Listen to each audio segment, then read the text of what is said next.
Good morning, everyone. We might kick off.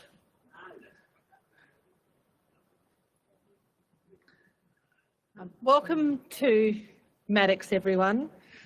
My name is Catherine Dunlop. I am delighted to be here wearing two hats. I am the Deputy Chair, not for too much longer, but for a little while yet, of the Emergency Services Foundation. I'm also a partner at Maddox, so I'm very glad to welcome you here today. Maddox is a modern Australian law firm, aspires to make a difference in what we do, both for our clients and the community. And so it's really important for us that we assist those groups, particularly the sectors we work with, on ideas and leadership and better ways of doing things. And part of that is through the support we provide to the Emergency Services Foundation, and part of it is hosting you here today to hear about new ideas and to talk about very important topics. Before I hand over to our other speakers, I would like to acknowledge that our meeting today is held on the traditional lands of the Wurundjeri people of the Kulin Nation, and I pay my respects to their elders past, present, and extend that respect to all Aboriginal and Torres Strait Islander people attending our meeting today.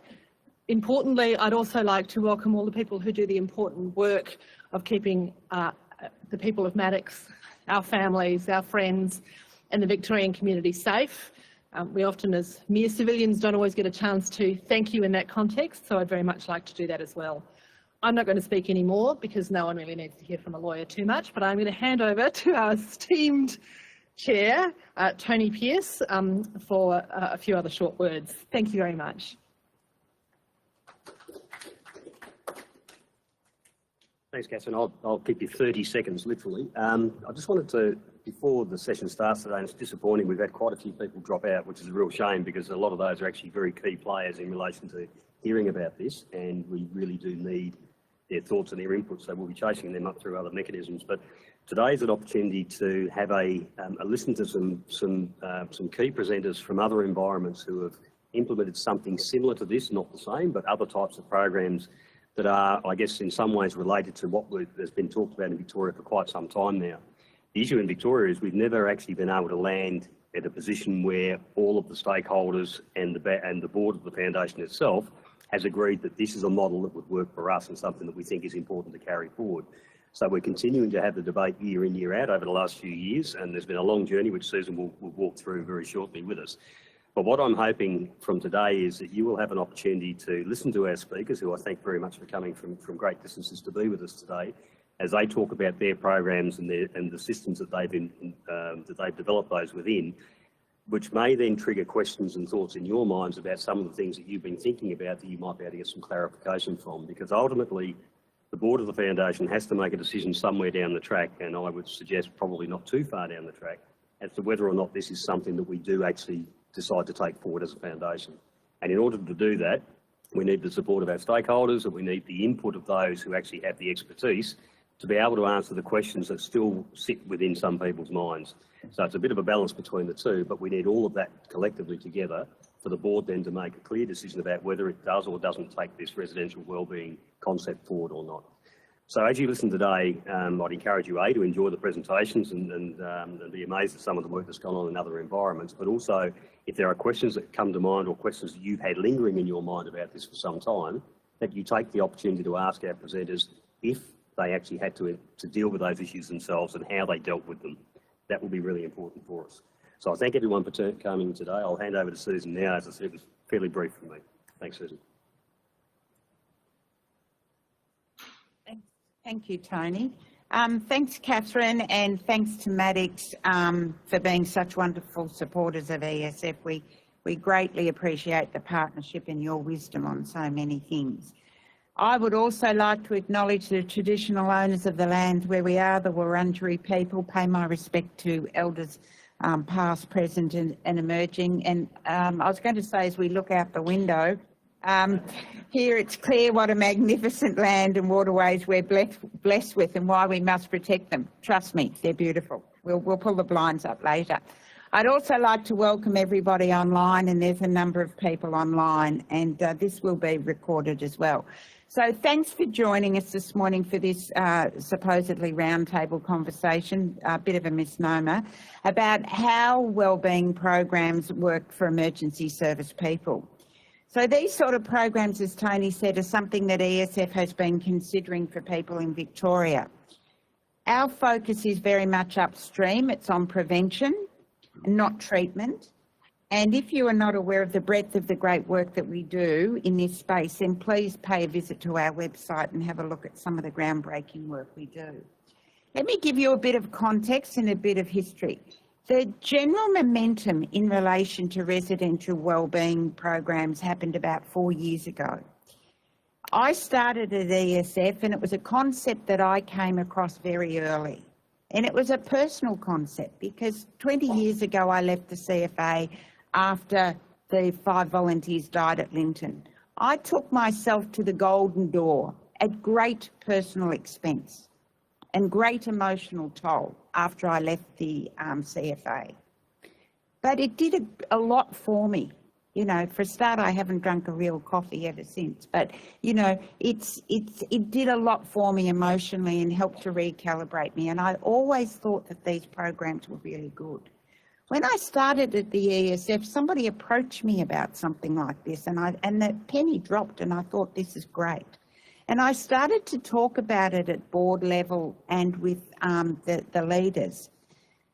At the same time, unbeknown to me, Greg Dean was off doing a Churchill Fellowship over in around the world, having a look at how these sort of programs would work for police in Victoria. He came back and Graham Ashton said to me, or said to Greg and to me, this is not something Victoria Police should be doing on their own. This is something that the sector needs. Greg, go and talk to Susan. Work out how you can make these recommendations that you've got happen. And that was the start of the journey. ESF then gave Greg a scholarship to go and have a look at, because people said, well, what about the off-the-shelf programs, i.e. the Golden Door sort of thing that I did. We gave Greg a scholarship to go and have a look around Australia at some programs that were going on. And Greg came back with that, and the conclusion was basically drawn that these sort of programs need to be designed by the sector for the sector. And by chance, when Greg was at these programs, he saw a number of emergency service people who had paid for themselves to go into these programs. And they said, these are great, but it could be so much better. So that's where we got with that conclusion. Some of you might recall a few years ago, we also had the CEO of the Police Treatment Centre out here speaking at the Emergency Management Conference. And that came about because Greg met him, Patrick Cairns, while he was over in the UK, and we thought, let's try and get the conversation started and get people talking about it. And what we concluded was that it was a really impressive model, but it wasn't quite right for us. But the message I remember him saying when he was standing on the stage at the Emergency Management Conference was, like Nike, just do it, because he could see what the benefit for his people. So a group of people, some of whom are in the room today, then worked with me to think about how a program could effectively be tailored to our needs here in Victoria. But there are still a lot of questions that need to be answered before, as Tony said, before a decision is made. And that's why we've organised this conversation today. And there's people in the room, there's agency people, there's insurers, you know, there's policy makers, there's board members, there's members of our mental health advisory group. It's not a large group here today in front of us, but they're important people who have a view about what this can do for the sector. So we invited everybody that we thought would have an interest. So we're really grateful today to be able to bring you two international perspectives from Canada and from New Zealand, so we can develop a shared understanding of how such programs work and provide plenty of time for questions. So through my research on the subject, I read an international review of programs done by Professor Don McCreary. And Don did a big review of international programs a couple of years ago for November. What he said in that review was that amidst the plethora of programs there were a plethora of programs that were not delivering the expected results in the mental health space. He said they're all out there, but they're not delivering. We have no evidence that they are delivering. He said, but the Canadian First Responder Resiliency Program was definitely not in that. bracket, and he called it out as one to watch. And that's what led me to Duncan Shields, who I've been speaking to now for about 12 months. So Duncan is an adjunct professor in the Faculty of Medicine at the University of British Columbia and a clinician specialising in the treatment of operational stress injuries and the maintenance of resilience under operational load. In 2015, he founded Blueprint, an NGO affiliated with the University of British Columbia Faculty of Medicine, where an interdisciplinary team explores the interdependence of community capacity, group cohesion, high performance, resiliency and well-being. That exploration has taken Duncan from work with corporate executives seeking to increase belonging in diverse teams to work on leadership and culture with officer cadets at West Point Military Academy, to research with elite Canadian units on the intersection of resilience and performance with the Canadian Centre of Excellence on PTSD. As part of this work, he developed the First Responder Resiliency Program, presently funded by Movember. I'm really grumpy we didn't get a Movember grant. To support personal coping with operational and organisational and domestic stress, and to create more inclusive and supportive work cultures. Duncan has published and presented his work internationally and is the recipient of a number of awards for his research and service. Prior to his clinical work, Duncan was proud to serve as an infantry reservist with the Canadian Forces, where he gained a lifelong appreciation for the contribution of men and women in uniformed service. He's here in Melbourne now because the BC First Responder Resiliency Program is being a very comprehensive review being undertaken by Movember Foundation. And that, of course, is Melbourne-based, which is why he's in Melbourne. So Duncan's going to be joined online by the lovely Steve Farina up there, who is in Canada, and we'll bring Steve in a little bit later. So Duncan, I'm not going to say any more. Over to you.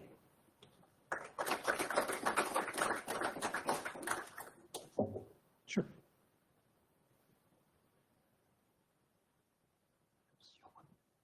A moment of panic this morning was not coming back.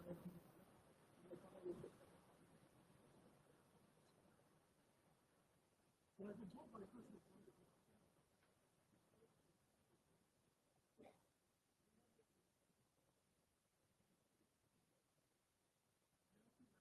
our team leads told us, wow, that was so much better.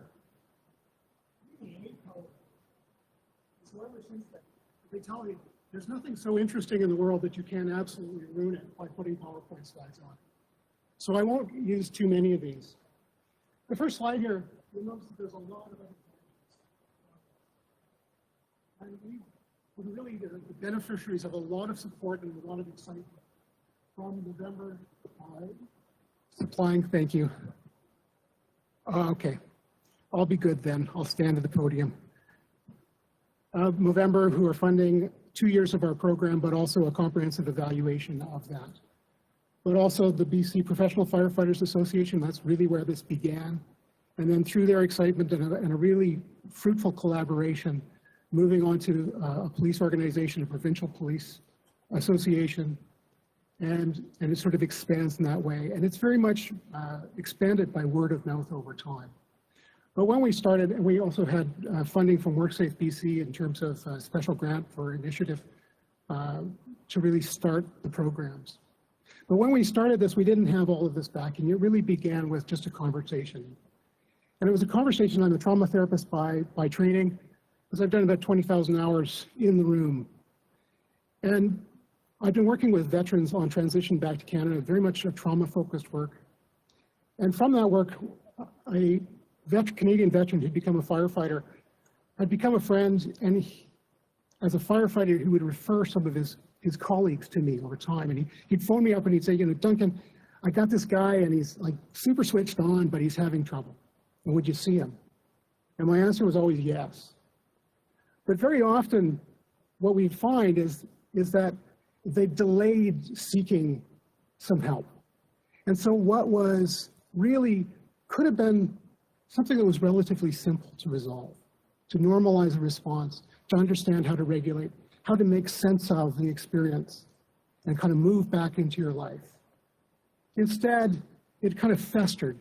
And so it had become maybe a crisis, or it had been chronic, or there had been this kind of expansion so that it had moved into family problems. Maybe there were substance use issues. Maybe there's disciplinary problems. Maybe they were off work. Maybe their colleagues were grumpy with them.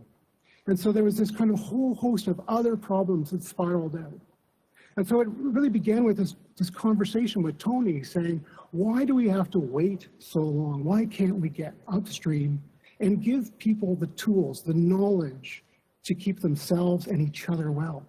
Why do we have to professionalize all of that service, all of that language, and mystify it, and take the answers and make them belong to a professional group, rather than thinking about how we can resource the community themselves with the knowledge and the skills to take care of themselves and each other?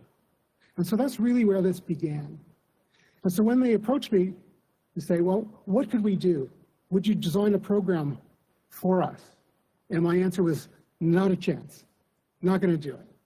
For the very reason that Susan talked about and Tony talked about, there are all these programs out there and they're off the shelf, and if you apply them, you won't get the results that you're looking for.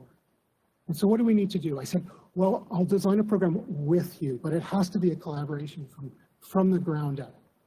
And so that's really what I hope to talk about today, really leave you with, is not just, here's a program off the shelf that you could use, but to think through the whole design process that we went through as a collaboration to say, nothing about you without you. We're going to sit together and we're going to understand the context of the challenge that you're facing. And then once we've got a really nuanced understanding of that challenge and that opportunity, then we'll start to make guesses about solutions to that, and we'll try them out and see whether or not we've got it right.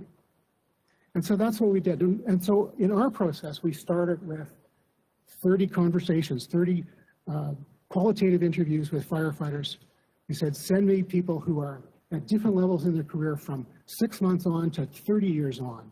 And I want to understand the context of service, the challenges. What were your first experiences? What was the first call that stuck? How did you learn what was appropriate and not appropriate in terms of how to deal with the stress of your job? And so from these conversations, initially with firefighters, we started to learn. Now, we think about this. I've been 20 years in as a trauma therapist. I work with first responders every day. I thought I knew these people. And boy, was it ever humbling. Because what I learned was that I didn't know very much at all, that it was a very well-kept secret. I started to understand that there was a whole complexity to service. And one of the ways that we think about this is we look at the context. What's the context of service and what's the challenge? Here's a slide. This is the first slide here. What is this? This is a calendar of Vancouver Police Department and Vancouver Fire. And what are these? These are calendars that are put together. They're these kind of cultural tropes about how first responders are in the world. What are their qualities and capacities? And it's always this kind of, I call it, hard looks and hard bodies, right? And always on this landscape of a kind of Mad Max kind of environment, right? And the idea is somehow of this kind of sufficiency, this unaffected service, that they're unaffected by the environment that they're in. And if you know anything, probably don't know, the Balmoral Hotel is not a place that you would ever go with your shirt off. This is kind of the epicenter of the opioid crisis. You need some kind of like a body condom to go in there. But these ideas are perpetuated, and these are put together by first responder organizations for the entertainment and consumption of civilians who will buy these calendars.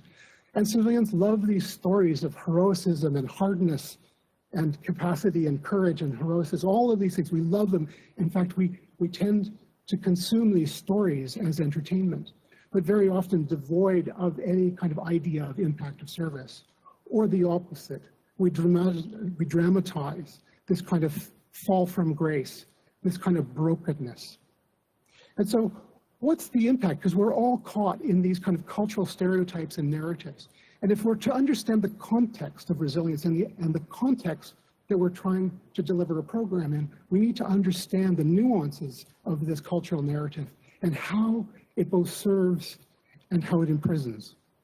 And so what happens when you have this narrative of capacity, and then a problem of an experience of impact of service. And so one of the things that came out in the interview, at my work, psychologist is a dirty word. Nobody wants to see the psychologist. If you have to see the psychologist, then you're weak, you're broken. And so here's this kind of cultural disconnect between the language and experience of mental health providers and mental health and the culture of service. That we may label things as PTSD, depression, or generalized anxiety disorder. We may have labels and names that professionalize these. But first responders and military and people of all sorts of uniforms, including medical, often have their own names for this experience, and it's brokenness. I'm weak. I couldn't hack it. And so as I started to really understand these stories, what emerged was this picture of what I didn't know and the context of service that we're dealing with. And this concept of the bubble emerged. And so what is the bubble? The bubble is where most of us as civilians live. We're protected, we're safe and secure, relatively, protected from contact with the worst of what happens to people, the worst of what we do to each other, and the worst of what we do to ourselves. Because we outsource contact with trauma and traumatic circumstances to a small group of individuals who leave a kind of civilian context as children and take on these roles on the surface of the bubble. And for us, we outsource that to them, and they take on an additional load of contact with the fragility of life, unpredictability, the danger, the chaos of everyday life. And by doing that, their normal becomes different than ours, who are left at home. And so if you're in service, your experience becomes very, very different than the friends who you had in high school who didn't go into those roles. And so you become more and more different than those others. You may become very different in terms of your normal everyday experience from the people that are at home, your loved ones. You go to a car park on a Sunday afternoon, and your spouse and your children see a car park on a Sunday afternoon, and you see a field where a moment of inattention can change a life or end a life. And how do those experiences start to meld? How do you negotiate the difference between your worldview and your experience? And these are very real parts. It's part of the context of what we're asking people to be resilient in. What we also discovered was that when you take on roles on the bubble, when you take on that role of protecting society, some interesting things happen because not everybody can do that role. So when you first move there, everybody wants to know, can you do it? Will you have my back? Can you be counted on in a crisis moment? And so you will be scrutinized as a probationer, as a new person in that field. And so you will look to your peers to see, well, what's appropriate? How am I allowed to talk about this? What's okay? And so if your own experience, your own reaction to a call may cause people to doubt whether or not you can be counted on, you'll be silent about that. You'll be quiet.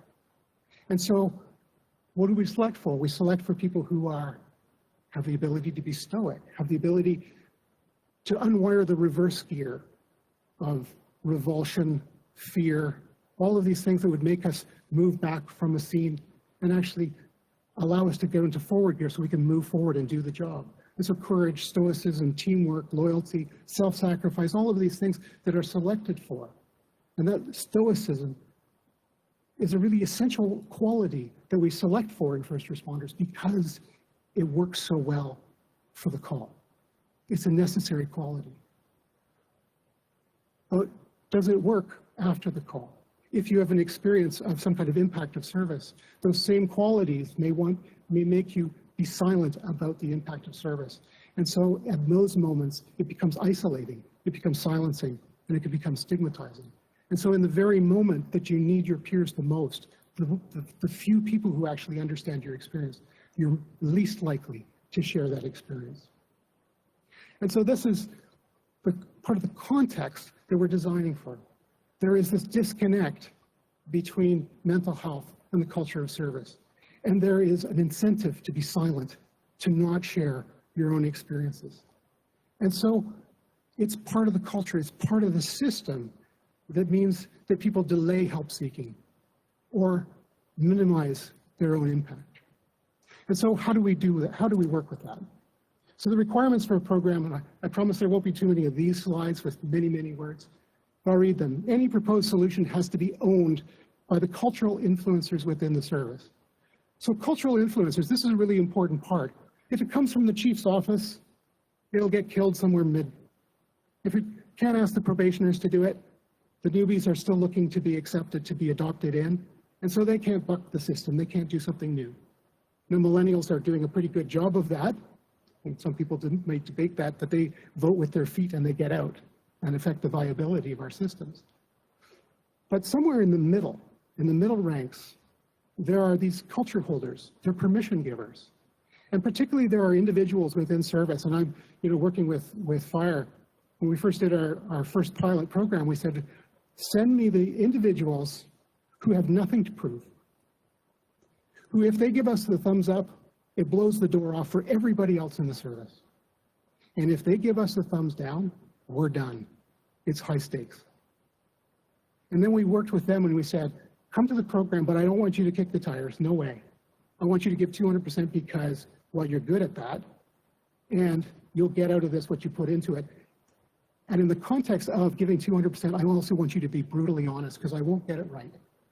And I want you to help me build a program that will be better for the next group to come in. The second requirement should provide an opportunity to normalize response and discover a community of shared experience. Discover a community of shared experience. So this can't be talking about mental health. It can't be just about literacy. It can't be talking about the stats. Everybody knows the stats. We know in Canada, 46% of disability claims are now mental health. We know in Canada that 44% of first responders are screening positive for one or more mental disorders. And that's 4 times the civilian norm, 4 times. So what does that tell us? Well, it tells us, because first responders are not a normal population, and I say that affectionately. But first responders are selected because they have capacity, because they are resilient, because they have that strength, they can bounce back. And so what that tells us is that if 4 times the normal population, then we know that first responder work is a known hazard. It's a known hazard. And what does disaster preparedness tell us? It tells us hope is actually not a plan, right? Disaster preparedness tells us that when you've got a known hazard, you take preparation, planning, resources, training, so that should the hazard occur, you can keep it from becoming a disaster. If mental health impacts of service are a known hazard, then what are we doing in terms of disaster preparedness? What are we doing in terms of giving those people who are most at risk the very tools that they need to take care of themselves and each other? Why are we making them wait until they have to access clinical services?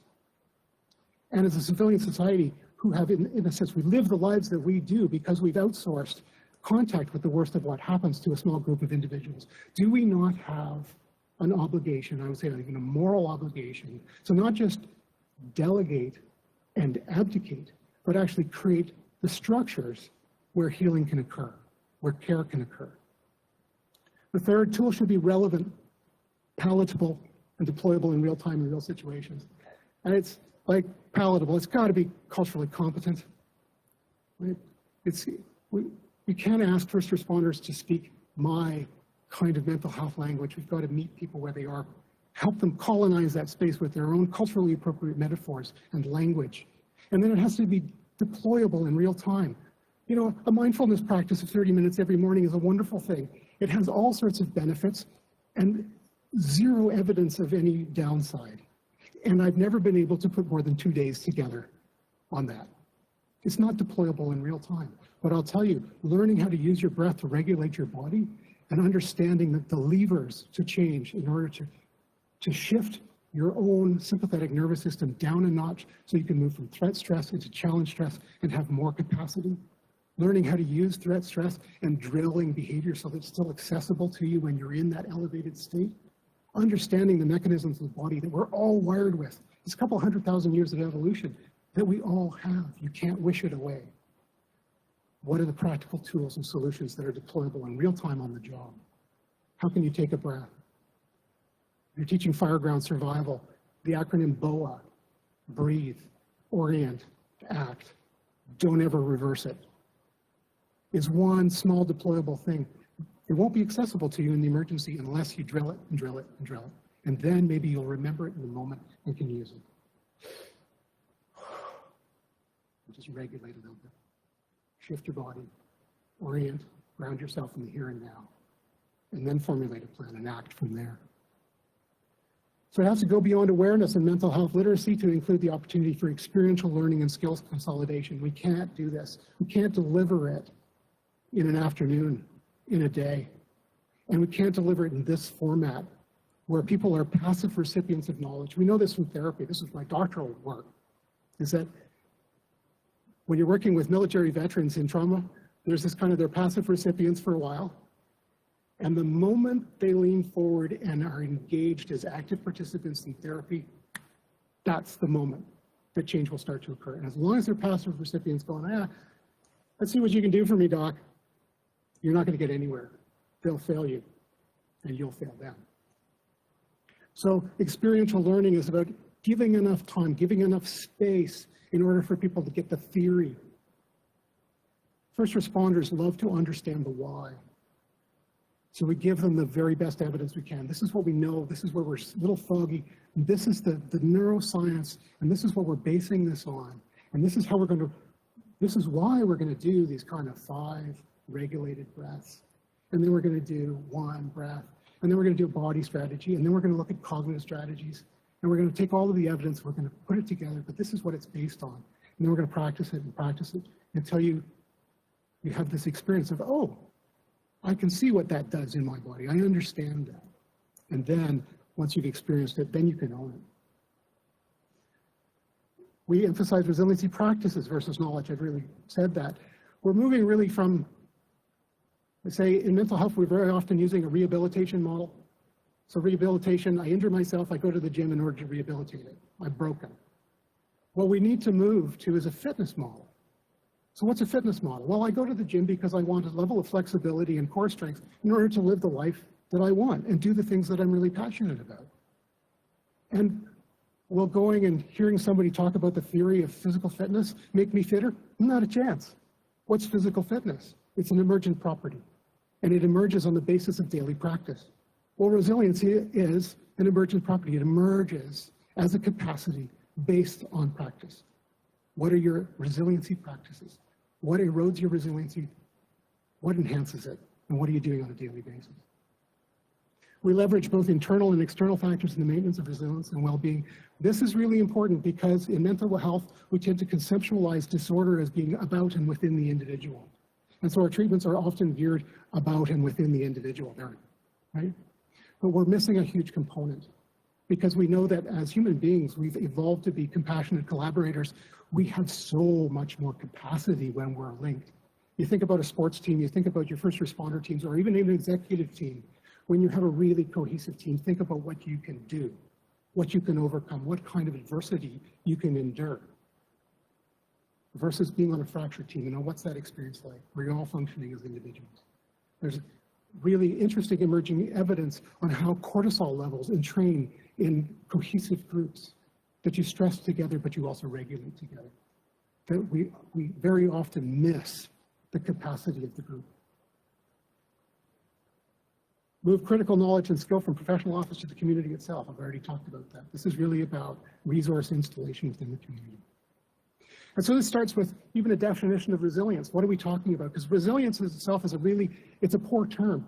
It comes from material sciences. It's like taking a metal bar and you depress a part of it, and then it returns to normal. So how much can we stress the thing and have it return to its original state, literally bounce back? But is that actually a good concept when we talk about human resilience? Is that what we mean? That you're going to face all sorts of adversity and be completely unchanged? We are the master adapter species. We have this capacity to learn so that we can adapt and thrive in every ecosystem on the planet and off of the planet and under the ocean. We are learners. And so when we have experiences, we will change and integrate that. We need a concept of resilience that embraces that change, that post-trauma growth that is right there. So this comes from the Prevail project. There's a lot of talk about resilience. It's in use, but very few people actually operationalize it or agree on a definition. This is a consensus statement. This is about an ending violence program. But I like this definition, a dynamic process in which psychological, social, environmental, and biological factors interact to enable an individual at any stage of life to develop, maintain, or regain their mental health despite an exposure to adversity. So I'm going to stop and unpack this a little bit. Because a dynamic process, it's not a state that you have or you haven't. It's something that's shifting, it's evolving. It's enhanced or degraded by a number of different factors. Some of those are psychological. There's internal.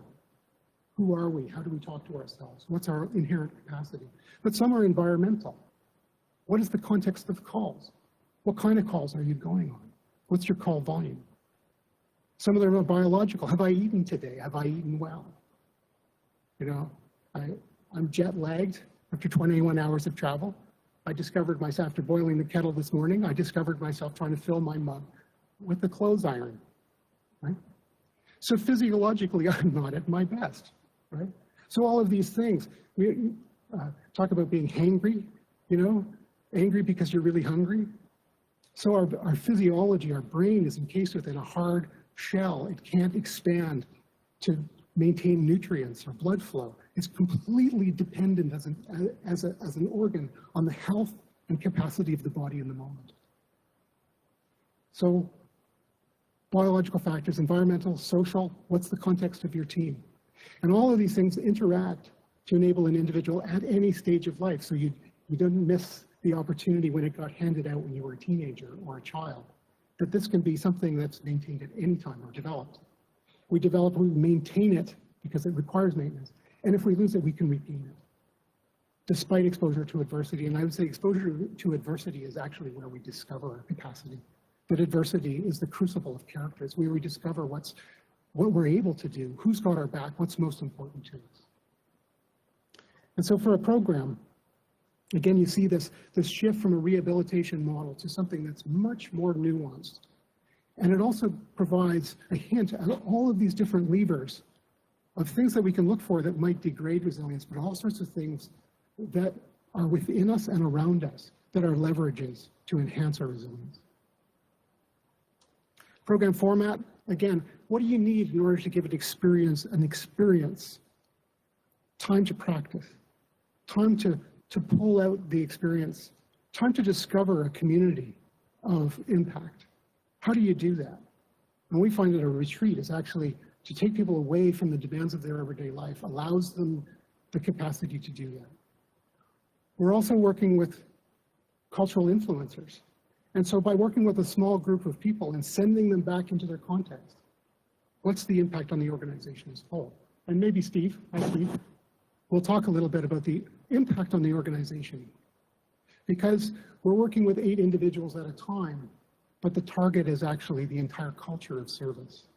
That we want to maintain what serves the call. We want to maintain what serves performance, but we also want to move capacity and resource into that community so that we change the dialogue about well-being. Update participants upstream but screened. Everybody's screened before they come in. It's not a crisis program. It's not a trauma program, although it's very trauma-informed. And again, you say it's not a trauma program, but if 44% of Canadian first responders are screening positive for one or more mental disorders, well, what's upstream? And so we have to have the capacity to respond to what's in the room. But we also want to identify before people get in the room, who's going to benefit and who's not. 2 professional facilitators, that's a very strong ratio of facilitation. And we also have 1 to 2 peer team leads. These are people who've gone through the program and are coming back. And they really get us to first base before they even meet us. I'm nobody, right? Who am I? I'm some doc. Like, why should they trust me? But when they see their own peers who've been through, who can speak to the program, then we've got a warm referral. We've got an entry point, and now we can get to work. The program trajectory, we create a safe zone. We don't do anything without building a cohesive team. And the nice thing about first responders is that you can do that in a couple hours. With civilian groups, you usually need about a day to a day and a half to create a cohesive group. With first responders, it's very, very quickly. They'll come to a place where they're supporting each other, they have each other's back. And then we work to drop baggage. It's an opportunity to talk about not the details of the experience, because it's not a trauma program, but to think about the legacy of impact. How have you changed over your career? What's the impact of that call? If we look at it not from the ground level, but from 10,000 feet, because we don't want to traumatize everybody else. We want to create a space to contain it. What does that look like? And to share that experience and to then discover, because everybody's sharing that experience, that, wow, you're just like me. I'm just like you. I didn't know. I thought I was alone, but I'm not. Consolidating strengths and re-equipping. It's the opportunity to try new things on, to try new skill sets, to experiment. We'll give them a deck of cards in a way. Look at all of these skills. Look at all of these tools. I want you to try them all, and I want you to throw away the ones that don't work for you.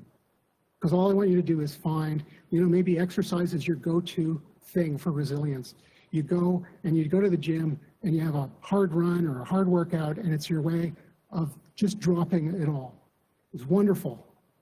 And the moment that you're injured and can't access the gym, I can guarantee you your stress level is going to go way, way up unless you've got something else in the toolbox. And so we want to diversify. We want backup. We want multiple ways of getting yourself to that place. And then, very importantly, moving out strategic goal setting, because if all we do is about 3.5 days in the woods, then I say we should have gone fishing. It would have been more fun. So the be-all and end-all of the program is not what happens in there. It's how do we plant a seed for a change in practice, for planning, for goal setting, so that you've got a personal resiliency plan, and you also have a resiliency recovery plan, because we're sending you back into a hazardous environment where you're going to meet all sorts of other things that affect your resilience. And who are you going to call? What are you going to do?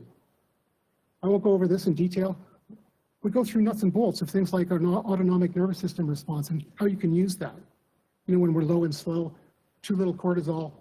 Sometimes we refer to this as the experiences of depression. We can't get moving, not enough energy, not enough cortisol. And so what are the strategies when you find yourself there? How can you talk to yourself? But more importantly, what is behavioral activation? What is going for a walk? Why is going for a walk, doing any kind of activity, the #1 antidote for depression? And so understanding where you are in this and getting into calm and clear or rest and digest zone. Why is this zone so important to healing and memory consolidation and learning? And how do you recognize that? And how do you move yourself into that place? Or active and alert, sometimes I call it challenge stress, this place where we experience flow, where we have this kind of optimal coherence between system 1 and system 2 thinking, this kind of upper level executive function and intuition and emotion. We're connected to the environment, to each other, to problem solving. This is a really important performance space. And what happens if we move just beyond that from challenge stress into threat stress? And how do we resource you in that place? How do we use drill to make sure that there's resources available to you in those moments? And what does freeze look like? And how do you use your body to break yourself out of freeze if you happen to find yourself there? What does it look like to move your feet in those moments? And how do you derail the tendency to self-stigmatize in those moments and move back into performance? And so really, drawing the brain, really understanding the nuts and bolts.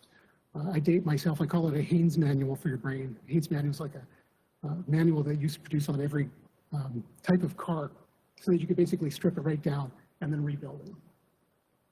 We developed a 5BR toolkit, and this is, again, it's a toolkit with 5 drawers. And the drawers have certain tools in them, but the tools can evolve and change and be added to. And so very quickly.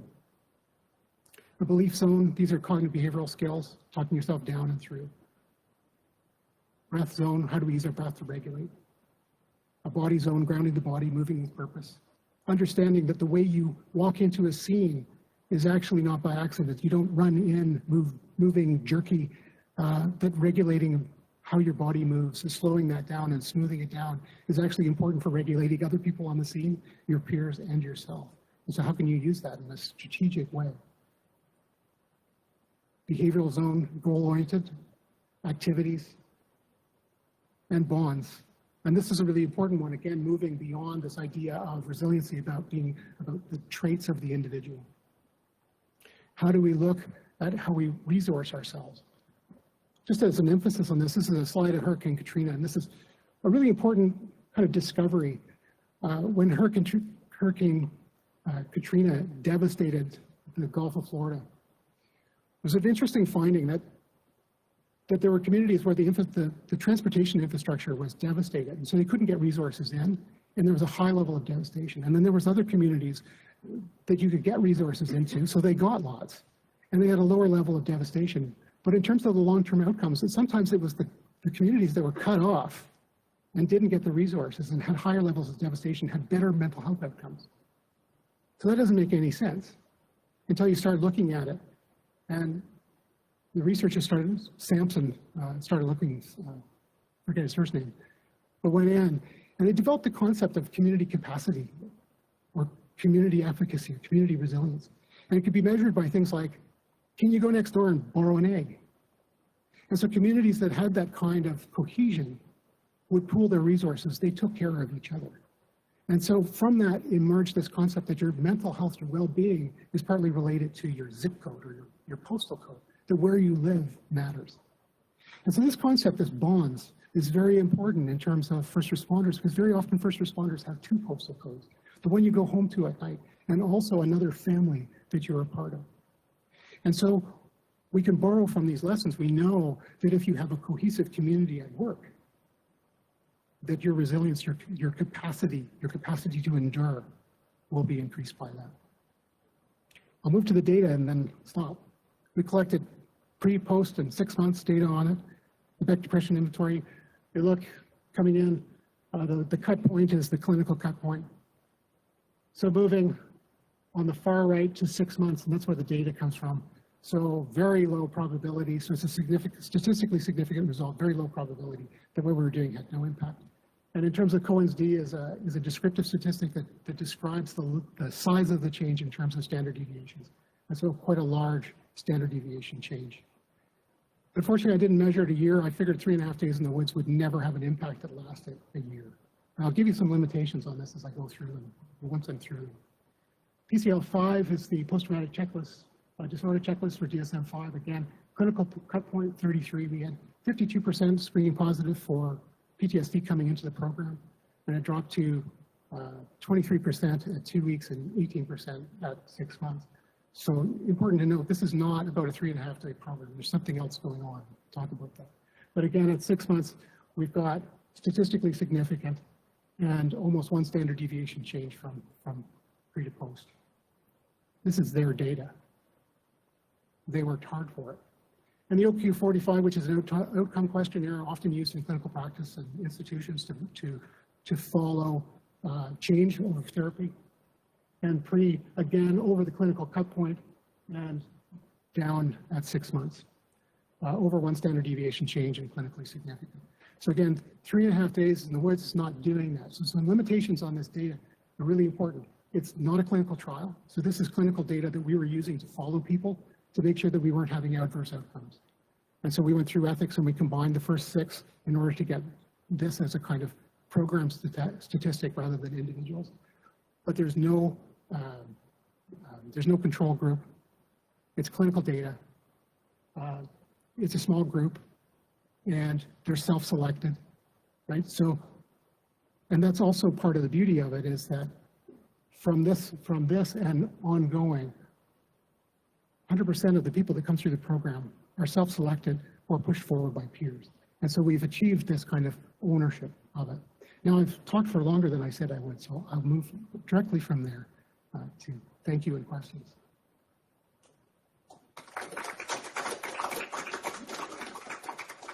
Thank you, Duncan. We might go straight to Steve and then we'll come back and sort of combine it. So I didn't introduce Steve before, but Steve is the Vice President of the British Columbia Professional Firefighters Association. He's an engine captain still. He's a rep on the BC First Responders Mental Health Committee. He's part of the Peer and Critical Incident Stress Support Team. So what I've asked Steve to do today is really give more of a lived experience discussion of being part of the program and how it started. So you're full screen now, Steve. So over to you. Over to you. Thanks, Susan. I could listen to Duncan all day long. When we met in a fire hall with Tony, we were, I guess should start from the beginning, is we had 2 back-to-back suicides 7 weeks apart. And it rocked the foundation of the fire service as we knew it. And then it was followed by several other suicides. And we knew we were in a super big mental health crisis. And Tony, myself, and Duncan met at a fire hall. And as soon as I heard what they had done with the Veterans Transition Program, both Tony and I were like, we need to do this for our brothers and sisters in the fire service. And that kind of was the catalyst to where we are today. You know, Duncan has so much humility when he talks about the program. I can tell you from my own experience, because I refer lots of people to this program, it's literally transformed the culture in British Columbia and beyond. It's saved lives. It's had a massive impact on so many people and so many families. So we're very, very grateful of the partnership. And he said it beautifully. It was built with us, for us, together. And I think that collaboration has just been a beautiful partnership. And we're reaping the rewards of that, because the culture here in BC, I've been in the fire service for 30 years, and we are on a very positive trajectory here. And, you know, on an international level for our association, we're definitely turning heads, because people are taking notice of how transformative this 3.5 days in the woods has become. And no, I didn't have anything prepared, but I was just taking notes as Duncan was talking. And, you know, we're sold a lot of bills of goods there. And I think I've heard that from a few people, is we're getting pitch treatment programs all the time. And those are downstream over the waterfall programs. And this is literally an upstream psychoeducation, transformative, it's way upstream. And, you know, it's funny that we do some screening, because we're so stoic, the people that we've put through, some of them have been very sneaky about how hurting, how in the red, how injured they are. And I can tell you from my own experience, we've literally saved people that are suicidal, that did not maybe present that way to the doctors. Driving up 7-kilometer gravel road to come to Loon Lake, and they've told me personally that they were eyeing up trees to drive into going to the program. And when they left, their family reached out, and they reached out and said, "You literally saved our life." And we say this time and time again, is no, you did the hard work, you saved your life, you had the support of your family, and you took 2 humble and curious facilitators to create a safe space, a non-judgmental space for healing. And, you know, Duncan said it, is we're creating change agents, people that are going back into our communities, back into the fire departments, and giving others permission to take a knee, giving others permission to talk about their story and heal and go from surviving to thriving. I think ultimately that's what this is. This is what could happen if you decided to go down this road and build this together. And yeah, I could talk for hours about it, but I'm going to keep it very short. So feel free to ask questions, and I'm here to answer them if I can.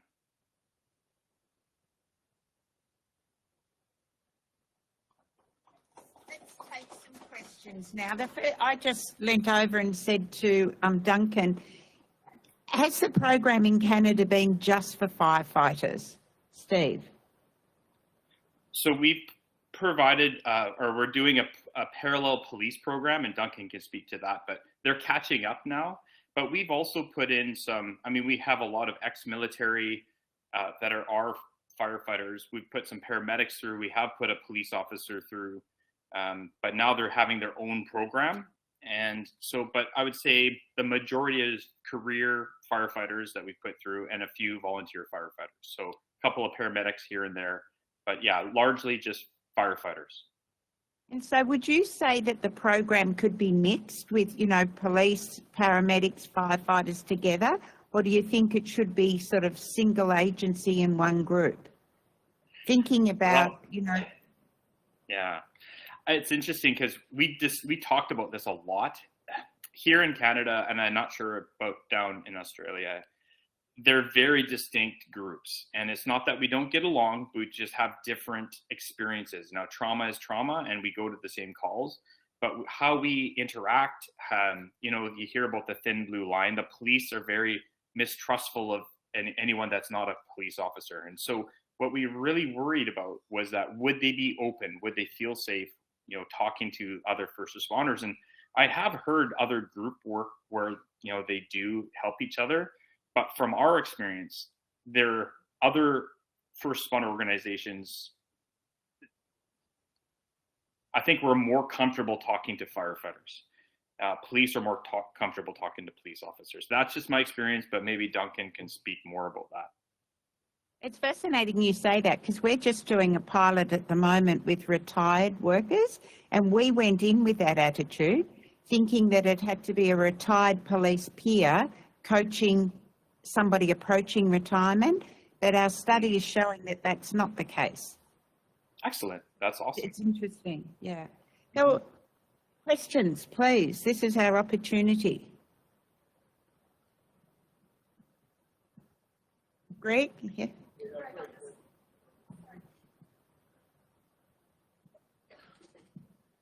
Yeah, hi, Greg Dean here. How is the program received, I suppose, firstly from the troops on the ground that attend, and then since it's been running, how's it been received by the leadership group of the organisations? I can answer that. It is, as I mentioned, it's transformed the culture of the fire service here in BC. More and more people are reaching out for help.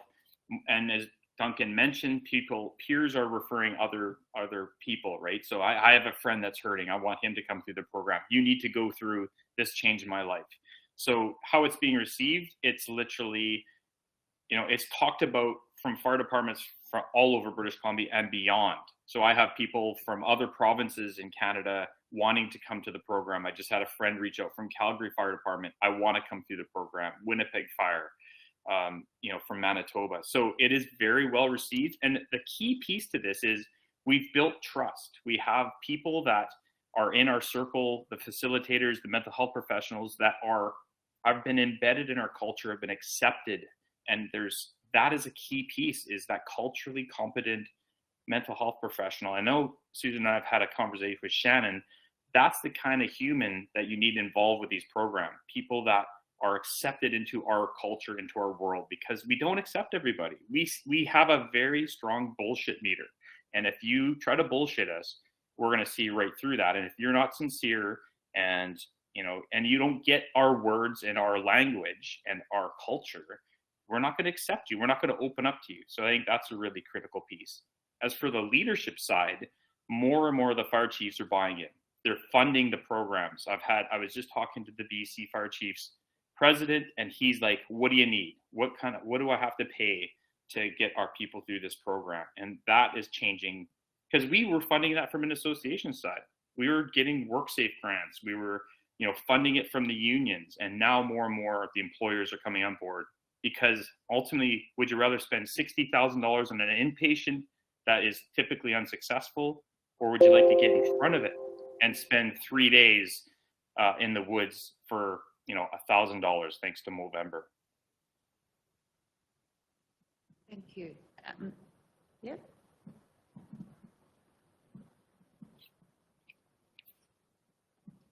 Good morning, Alison Lardner, Deputy Chief Fire Officer for Forest Fire Management Victoria. Just further to what you were just describing, what's the step before that? When does this become part of the induction program, the training programs, before we get to a point of needing a referral to a program like this? So build it in at the beginning and then watch that trajectory shift, perhaps. You want to speak to that, Steve? Or? I mean, there's a psychoeducation component that needs to happen from recruit to retirement, and that's a totally separate issue. This builds resiliency, psychoeducation. It's a prevention program, you know, it builds resilience. But ultimately, there's another foundational piece that has to happen, you know, at intake and throughout a career that basically reinforces all the lessons learned here. And that's what we're building right now with Duncan, actually, is a psychoeducation series for every first responder to take. And so whether you're in the program or not, some people might be in the yellow if you're thinking of the mental health continuum, or there are just like myself when I went through the program, I was having some life issues, not over the waterfall yet, but this program basically put me on a trajectory of healing and thriving. But you need to get way in front of this, and that's right at recruitment basically, and throughout a career. So I'm not sure if that answers your question, but there's a parallel approach here. And then I'd leave it with this: is you need to resource your people properly, and that's, you do 3 days in the woods, you're going to need probably counseling after that. So having adequate resources for extended health benefits, to see a psychologist, a counselor, or social worker after or during your entire career, like I needed to do 30 years ago, that's another piece to this. So it's quite a multifaceted approach to, protecting our mental health. Is it another component of this? Is this on? Yeah. It is, okay. Another component of it is, if you integrate training for recruits, but it's being delivered by people who don't believe in it, then it's not going to be effective. And so this program is 3.5 days. It's not the be all and end all. It's one piece of it, of a very large scale effort that needs to happen. There we go. This is filling my cup from the iron. But it's interesting when the culture starts to change. And so, for example, in Vancouver, one of the trainers for recruits at the Justice Institute is somebody who's been through the program, and who is now integrating this training into the program for every recruit coming through. And so it's interesting as we shift focus and start to think about the culture as a whole, once that starts to move, it sort of releases the capacity of the organization to embrace a variety of different programs. And so I would say that even usage of mental health professionals is increasing because, well, even my practice has changed. I go from having a very, very intensive therapy sessions with a few people to this wide variety of people who I might see once a year who come in for a tune-up, and they come in on a preventative basis. And it's a lot more if they know who I am. They don't need to search when, for somebody that they trust when they're in crisis. And so it's opening the doors. I call it permission giving. Sorry.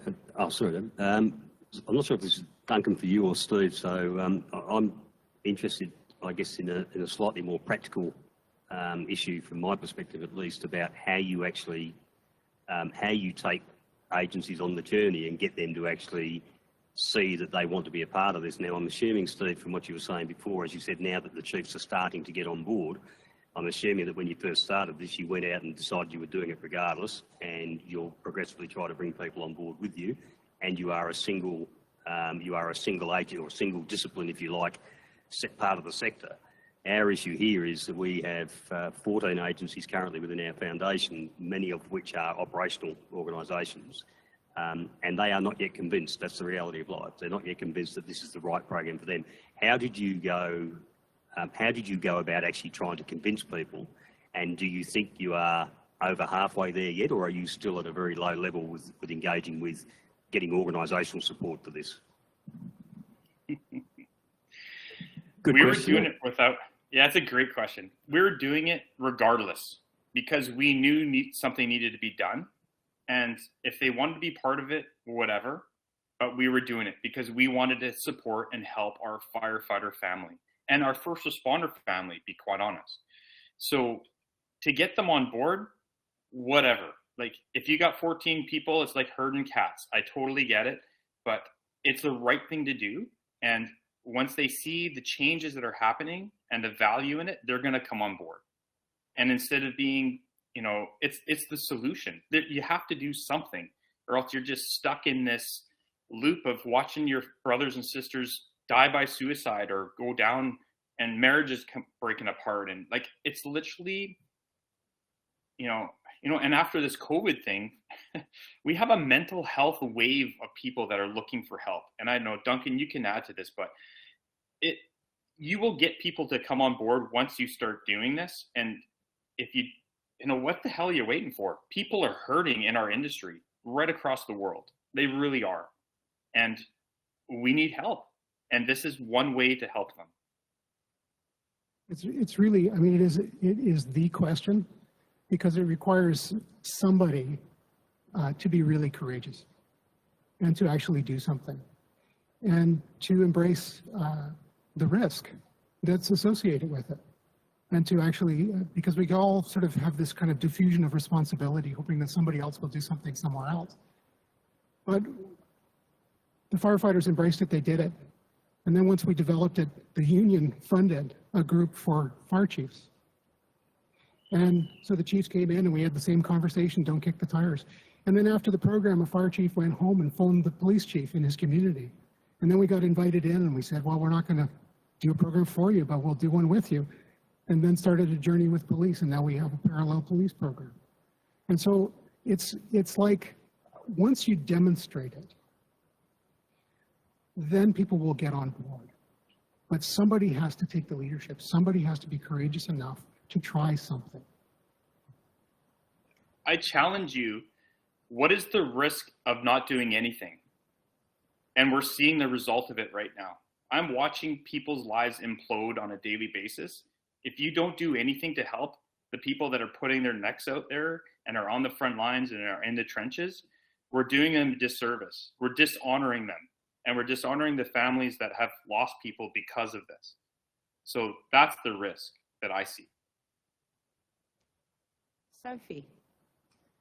Hi, I'm Sophie Barrett from the Wellbeing Team in Ambulance Victoria, and I'm also on the Mental Health Advisory Group for ESF.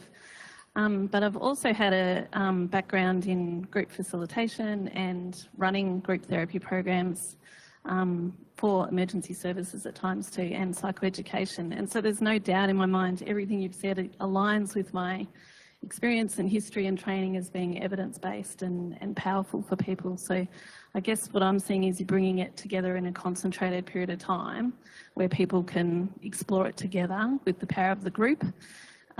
Which is incredibly powerful.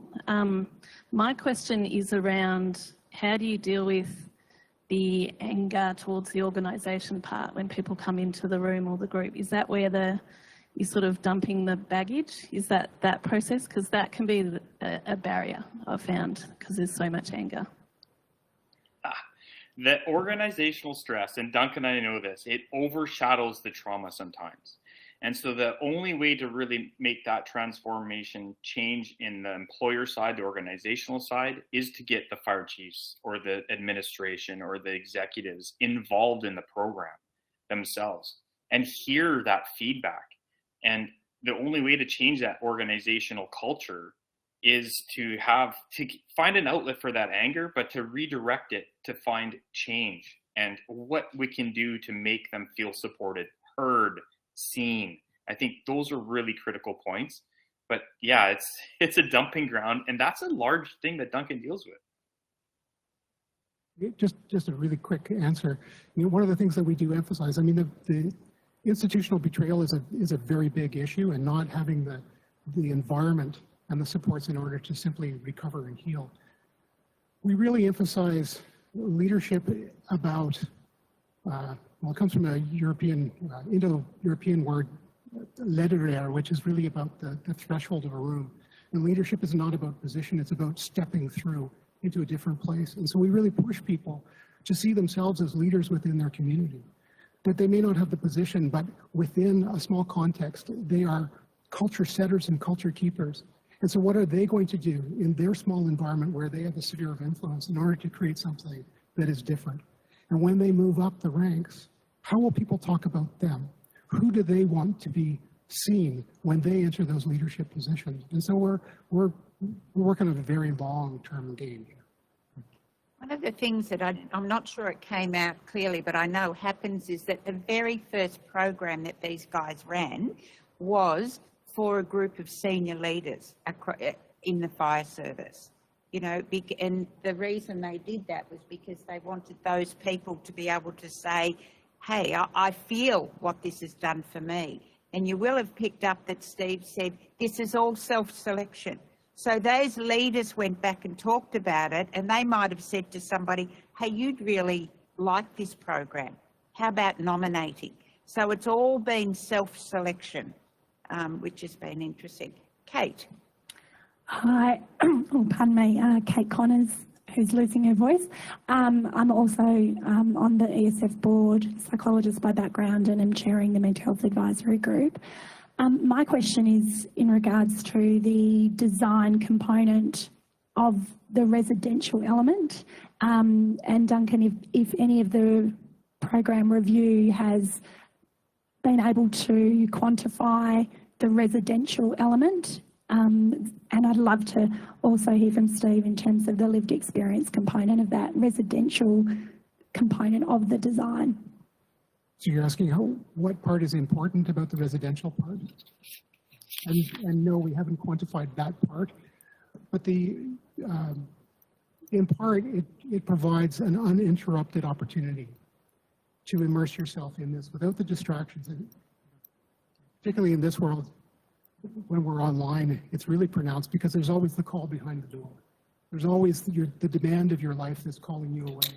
So to have people's quality attention for any amount of time, create a space where people can give each other their quality attention, and that's a real gift that they bring for each other, is their presence, the ability to listen and hear and not fix, but just understand each other's experience. That requires a setting that's a little bit away. And can I prove that and give you the empirical evidence of that? Well, not other than the literature on group residence and how that. And Greg came back and one of his recommendations was the same. And, you know, Chris Hardman talks about feeling blue, go green. It's about being out there.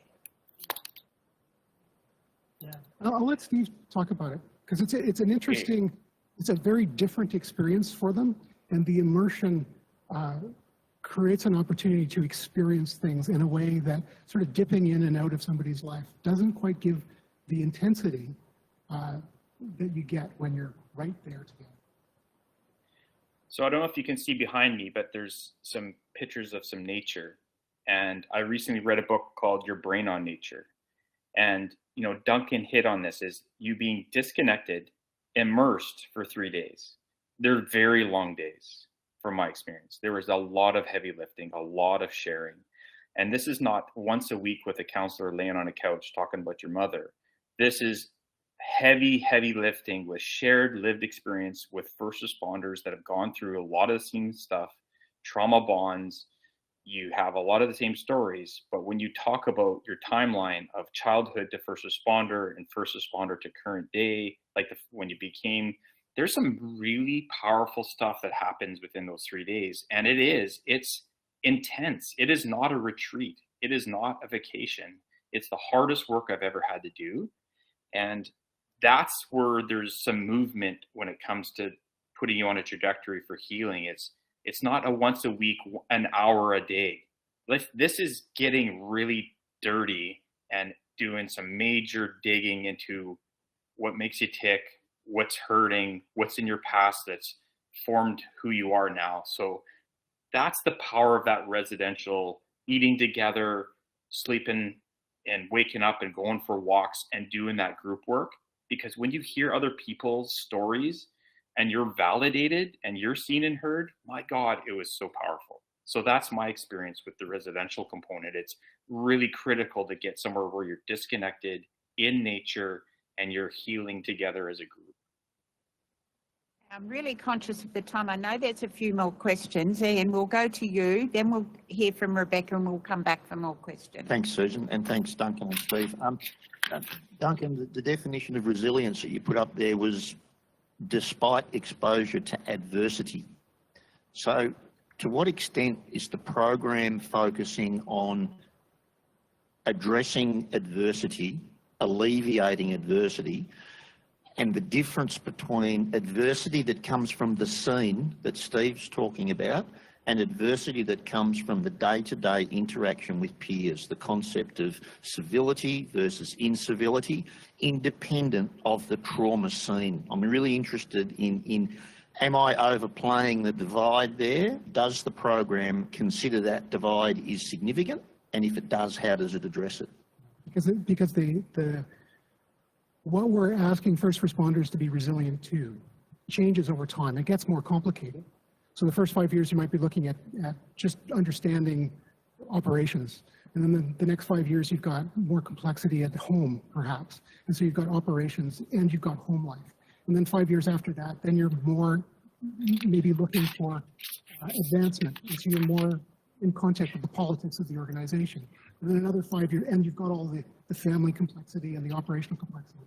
And then you've got kind of moral fatigue or compassion fatigue. And so over time, we've got this kind of layering of all sorts of kind of adversity that people are facing, whether it's organizational, operational, domestic, or whatever. And so, so all of those things are factors, psychological, biological, social, and environmental, that are all landing on one system for dealing with stress.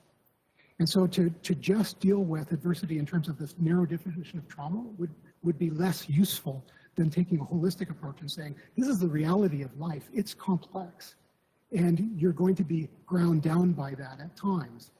Resilience is actually the norm. That's the most common response, but there are times when different things are going to grind on you. And so the program is really designed to accommodate what's real, what's pertinent on your mind right now. Okay, we can come back for some more questions for Steve and Duncan. Thank you. So we'll move. Thanks, Steve. You're going to stay online? I have to go to work. I'm going to work night shift now. So did you need me to stick around, Susan? If you can, but if you can't, I would hate to make you late for work. It's okay. I met Rebecca Nelson more recently, actually, and Rebecca is the founder of the Te Kiwi Maya Charitable Trust in New Zealand. She's a reservist with the Royal New Zealand Navy, passionate about well-being, and she was inspired to create the trust after visiting Tedworth House, an incredible facility in England run by the Help for Heroes charity. When she returned to New Zealand and started talking about an idea for something similar over there, it soon became clear that emergency services face similar wellbeing challenges and would also benefit from the initiative. So I know that Rebecca is just back last week from running a program over there, and so I'll let her tell you all about that, how it works and the benefits that it's providing. So we'll get another perspective. Okay, so please welcome Rebecca. Thank you. It's not coming up.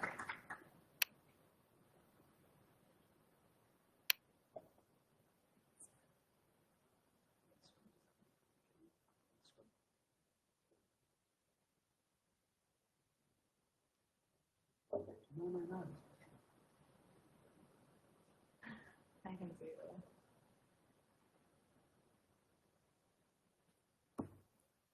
Right. Well, tēnā koutou, tēnā koutou, tēnā kātou katoa. I am Rebecca Nelson. Kia ora. It's lovely to be here in Melbourne, originally from Otatahi, Christchurch. I guess, yeah, Te Kiwi Maya. We started this 3 years ago. We're a brand new charity set up.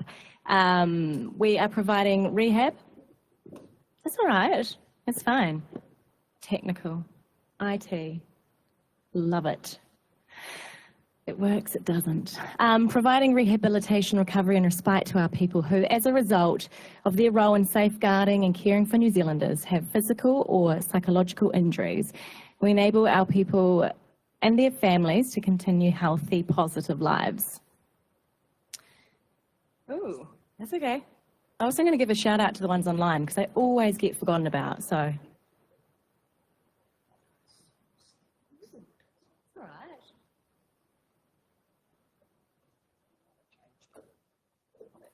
We're here. Usually I just break out the song. So. It's okay. Is that okay? Yeah, so I'm so sorry, it won't go full screen, unfortunately. It's fine. They'll do. That's the job. They can see. Right. So I guess a little bit of background, I guess, about me, because you're probably like, who is this girl? So, I wear 3 hats. I run a charity, Te Kiwi Maya. I am a professional singer. I sing for my country. I am also a lieutenant in the Royal New Zealand Navy. I get deployed to sing around the world. I would sing in Gallipoli, in Passchendaele, in France, and also in England. I work with all the military bands over there. So doing this for a job, I get to meet amazing people. Service personnel and our veterans. I spend a lot of time with our veterans. My dear friend Poppy, who's up there, she's a Royal Marine. She was in the service for about 14 years. She was then medically downgraded and discharged pretty fast, treated absolutely disgustingly. Spiraled down into a depression because she lost her identity. Who was she? 14 years of service. She ended up at a facility called Tedworth House, which is Help for Heroes. And when I was over there, I had a look at this. You see, I'm one of those people where when I get an idea, I start annoying people. And so I talked to the founder, Mark, and had a walk around. And I couldn't believe what they had available for their people compared to what we had in New Zealand. They had everything, absolutely everything. If you don't know who they are, do you know who the Invictus Games? All right, cool, sweet. They are the Invictus Games, right? The best facilities set up for physical and for mind as well. And they had everything. They had talk therapy, stock standard, right? But then they had music therapy, passionate about music. They had animal therapy. They had families there. They looked at a person as a human. You know, who are they? What are they going on to do? So I came home and I started annoying my team. I sat down with the chiefs, Chief of Navy, Chief of Army, Chief of Air Force. And I said, right, what are we doing? We're doing nothing for our people here. We are behind time. Oh, Bex, do it yourself. So I did. With two of my besties. We've got two other Royal New Zealand Navy, one full-time there, an officer, and one part-time. He's a lawyer, so very handy. And we set up together Te Kiwi Maya. We sat down then with all the chiefs, the police commissioner, the CEO of FENS, Fire and Emergency, sat down with the CEO of St John and got them on board straight away. You see, in New Zealand, we're too small to have individual programs. We have to work together. I'm a reservist. My friends are in the military, but they're also police officers. They're full-time firefighters. We wear different hats. So we thought, let's collaborate, which is so important. So we got together, and this is what I said at the start. Our goal is to get a facility in New Zealand, to have a place where our people can go to, where we can run programs full-time. We set up an advisory board, and we got a person from every organisation. So we've got the Warrant Officer of Defence, he sits on it, Essie from FENS, Mal from Police, Andy from St John, Alice from Halos, and we've just got Rob from Coast Guard, and we are slowly building up. Surf Lifesaving is also jumping on board. And then we've got all the business side as well. And we've got clinical psychs involved as well. So anyone that, I mean, I don't know these things. I'm getting in the professionals to tell me what to do, to help me, to guide me. We didn't have money at the start, right? Brand new charity. So the one thing I can do is bring people together and around a table. So we brought in all the wellness leaders from the organisations, the ones that are the heads, the psychologists. And they sat down, and we meet together every 3 to 4 months, and they guide us in what is going on with their organisation, what do we need to focus on, where are they hurting. We have honest conversations, absolutely no bullshit. They helped guide us on what we should be focusing on and how we look after their people. We had their buy-in. So the Wellness Week. This was very exciting, you see, because this is one thing that we could start doing without a building. You can hire a facility, right? So we organised and planned. We got ideas from the police one over in the UK, FENS, Fire and Emergency over in the UK, Help for Heroes as well, had a look online, but at the end of the day, these were New Zealanders and these are our people. So we started working with how do we sort it out for them? What do they want? What are their needs? We got our team together. I go to the weeks as well, so I can be there with them. We've got Brianna Banokovic. She's our clinical psych. She is a specialist with first responders. She actually used to live over here in Melbourne. Louise Morgan. Now, we had the buy-in from the organisations because she's from Massey University and she works closely with Defence and she runs programs with Defence all the time. Lady Jo Shelford, she's our multicultural specialist, and Remi practitioner, which is traditional Māori healing. I don't know if you know rugby, but her husband is Buck Shalford, a bit of a famous All Black in New Zealand. Mitch is also our Māori culture specialist and Rongona practitioner, another Māori healing technical. And John and Nicole are our trauma-based yoga. I always love saying to them, now we're going to go do yoga. And the first responders look at me and go, oh dear God. I go, no, it's not that type of yoga, it's different, team. We've got Eru Shalford, who's our nutritionist and personal trainer, and Dan Ford, who is our sleep specialist. We look at the mind, body and soul, the all-round person. The facility itself has to be nature-based. We are close to the beach where they can go for walks. And this last time we started a swim squad. So we were there at 6 o'clock in the morning. It was freezing. Some of the best conversations we had. And then we, have it there. I guess you're probably wondering about the risk assessment as well. That is all on our clinical psychs. They risk assess. Now this is really key, you see. We are looking at burnout and stress level. We're not looking at suicide. We're not looking at PTSD. We're not set up for that yet. We will be, but we're not yet, and we know that, right? We know our limitations. However, from doing the risk assessment, people will get chosen from their managers. We go to them and we say to our wellness leaders, look, we would like 4 of you this time, 2 male, 2 female from St. John, or 2 male, 2 female from Fire and Emergency. And they'll go, we know exactly who needs to go on this. They know their people. They know who's in the system, who's burnt out, who's stressed. The risk assessment then happens, make sure that they are on the right spectrum of mental health, of what we're wanting. And you will find that there will be people picked up. And we have picked up people who are suicidal. But you see, we've picked them up from doing a risk assessment. The organisations wrap around that person. So there is a risk, but it's a great risk because you're going to find people that you don't know who are potentially needing more help, who are really hurting. Our program is a 6-day program now. They arrive on a Sunday afternoon. It's always awkward. They're so nervous. I'm nervous meeting them. So it gives us time to get to know each other before we go into the hardcore work.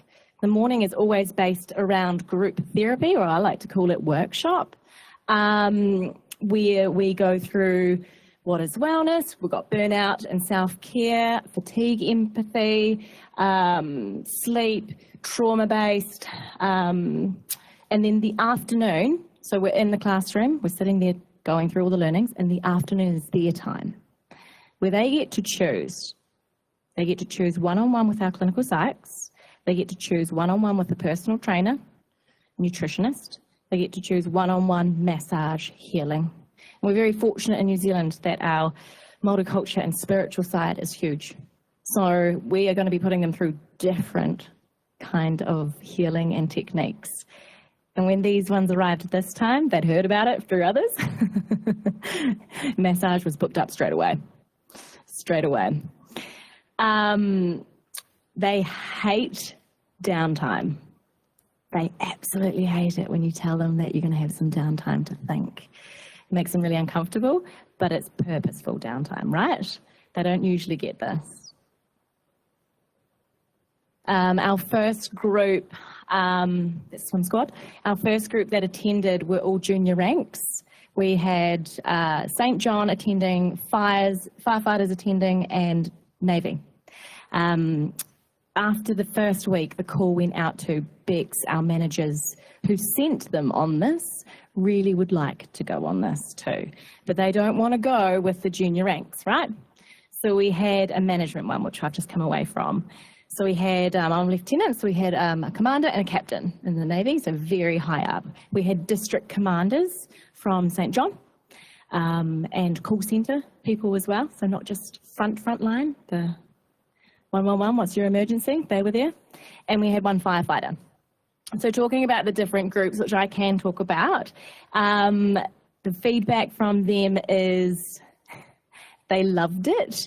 You know, within the organisations, you do have a lot of bad culture going on. Let's be honest, culture is tough, right? You've got unions, you've got opinions, things are rough. And what we found is that there was no pointing to the organisation because them in that room realised everyone's in the same boat, in the same waka. We're all in this together. We're all going through the same issues. So it's not just FENZ dealing with this. We've just had a major strike over in New Zealand. So having firefighters go through this with St. John and go through this with Navy and see, oh, okay. It was very, very beneficial.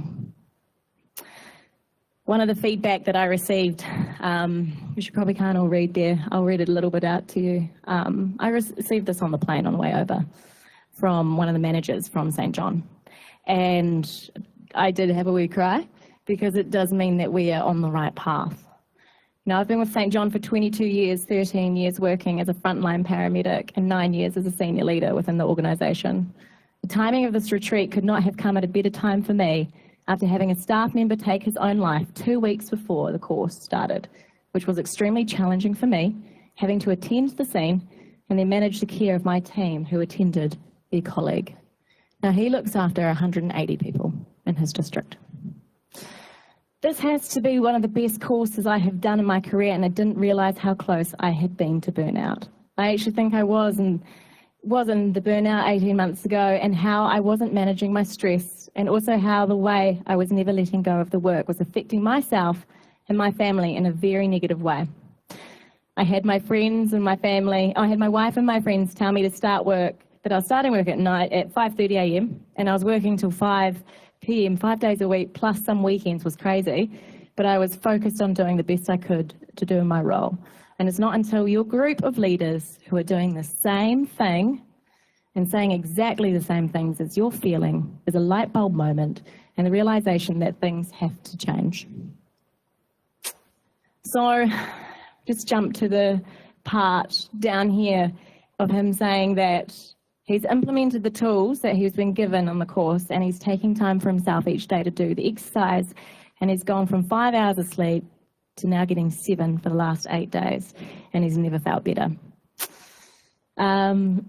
Yeah, amazing guy, and he's already starting back at work today and implementing down the chain, which is huge. Where you've got that management level where he knows he has to be well to lead well now, and what he does and how he leads shows to his team down below.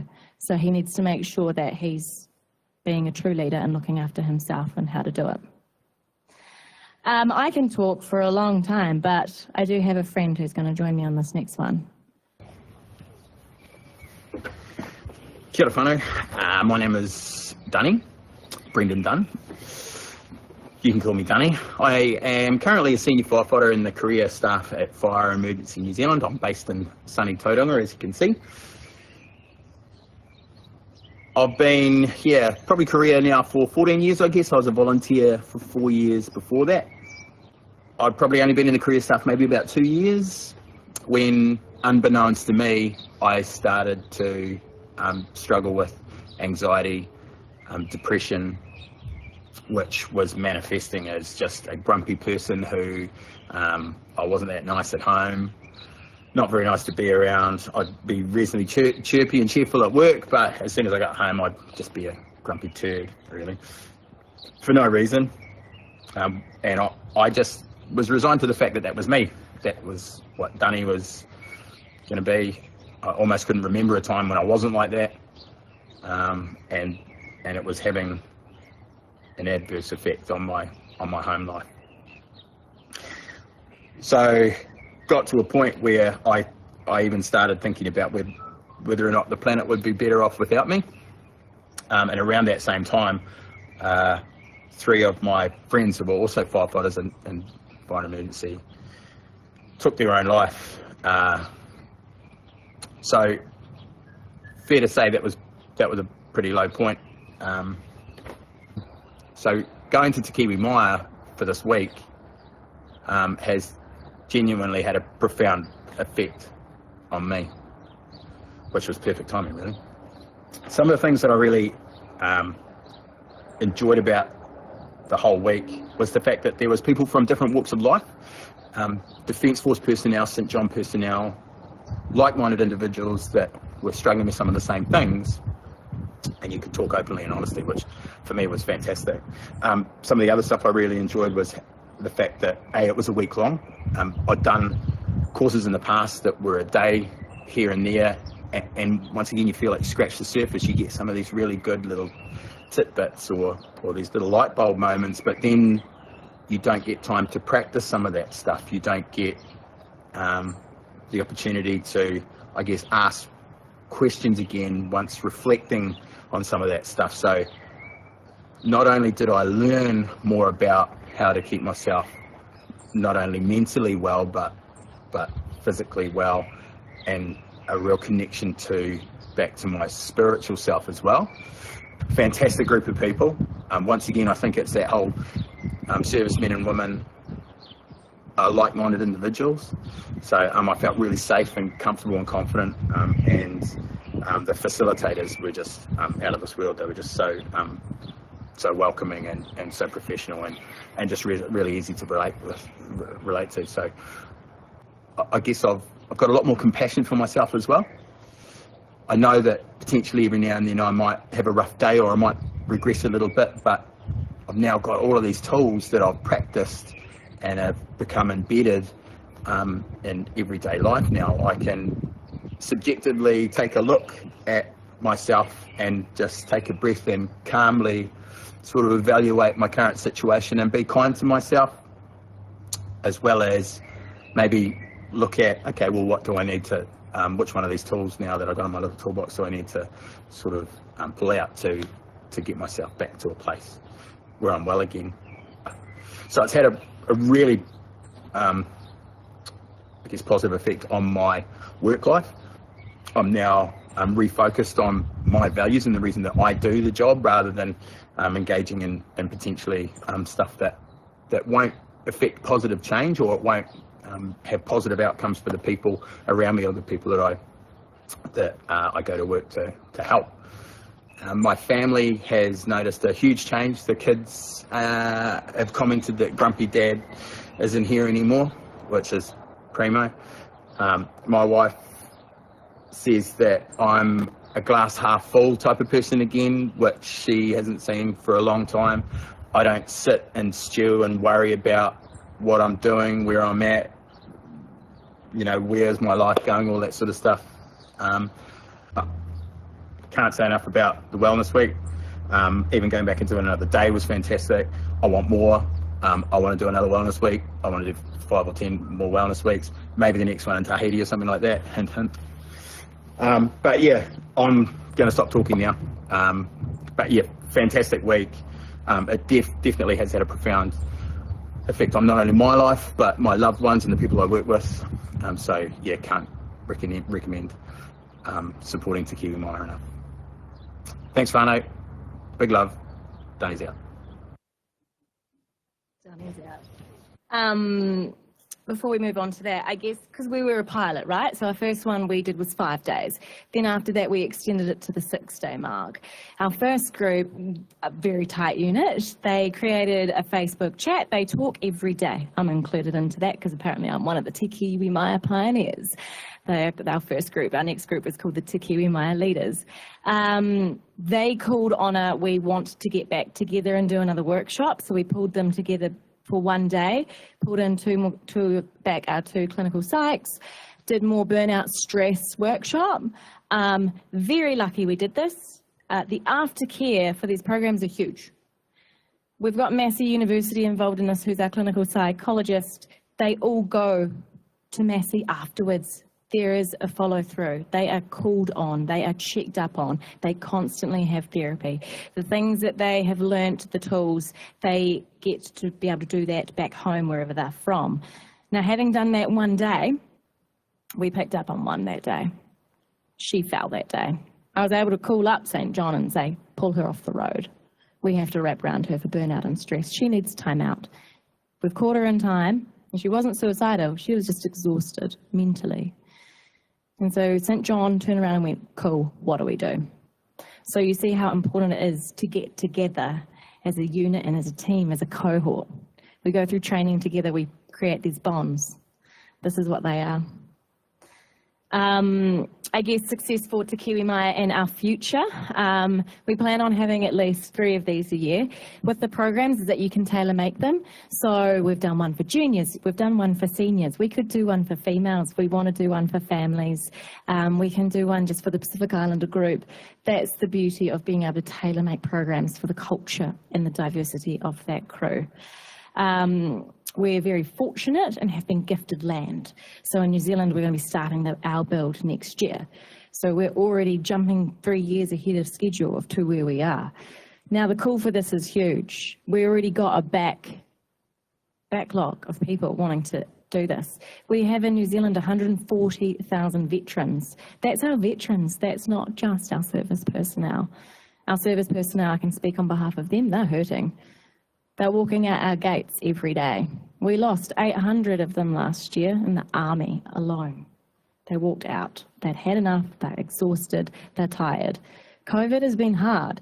In the corporate world, we all went home and we worked from home. We did Zoom. We had time out with our families. It was stressful. But our first responders and our Defence Force did not stop. They had to work through that. So all I can say to all of you is, just do it. Like, we're 10 years behind in mental health. Like, this is ridiculous. Within the organisations, we constantly talk about that the people are at our centre. Our soldiers, sailors and air people are at the centre, our firefighters. But are they? They don't need any more pamphlets. They don't need any more talks like this. I could go in and harp on about mental health and to look after yourself. But to be able to take them away and to actually get them to work out who they are as people, because they wear a uniform every day. They know the values of the organisation, but what are their personal values? What are they going to do when they leave? Where are they currently right now? Can they tell when they want to go to the toilet? Or have they been trained to not go to the bathroom for 8 hours a day? They're not listening to their bodies anymore. They don't know who they are. And to take them away and give them time out in nature, to ground them, is so important, and it is the way of the future. You know, we have a saying in New Zealand that we use all the time, and it is, what is the most important thing in the world? He tangata, he tangata, he tangata. It is the people, it is the people, it is the people. Look after your people, team. It's that simple. Otherwise, they're not going to be there to do the job. Thank you.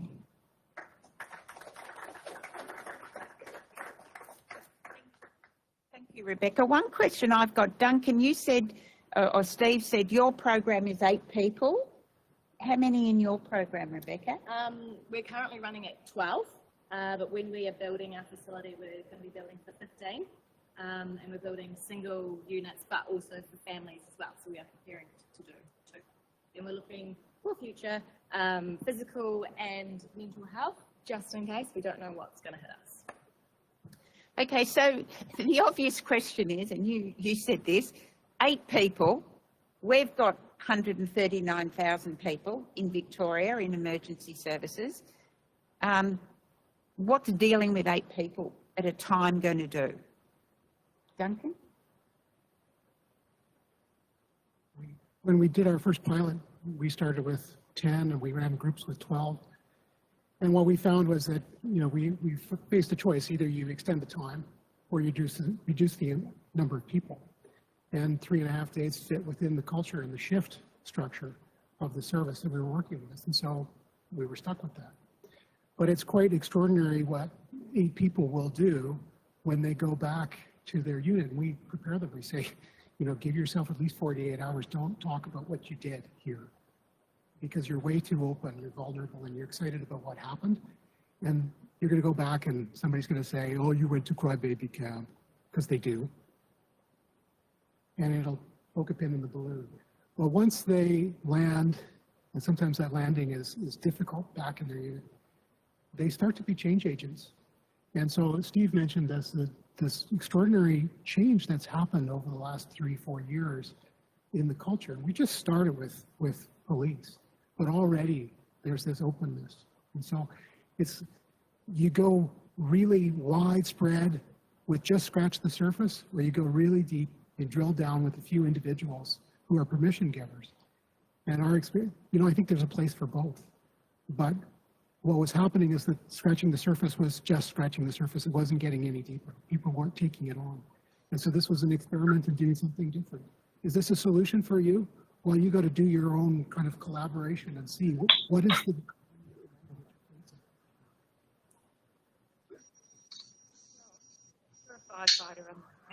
How does this sound to you? Yeah, this certainly put me on the spot there, Susan.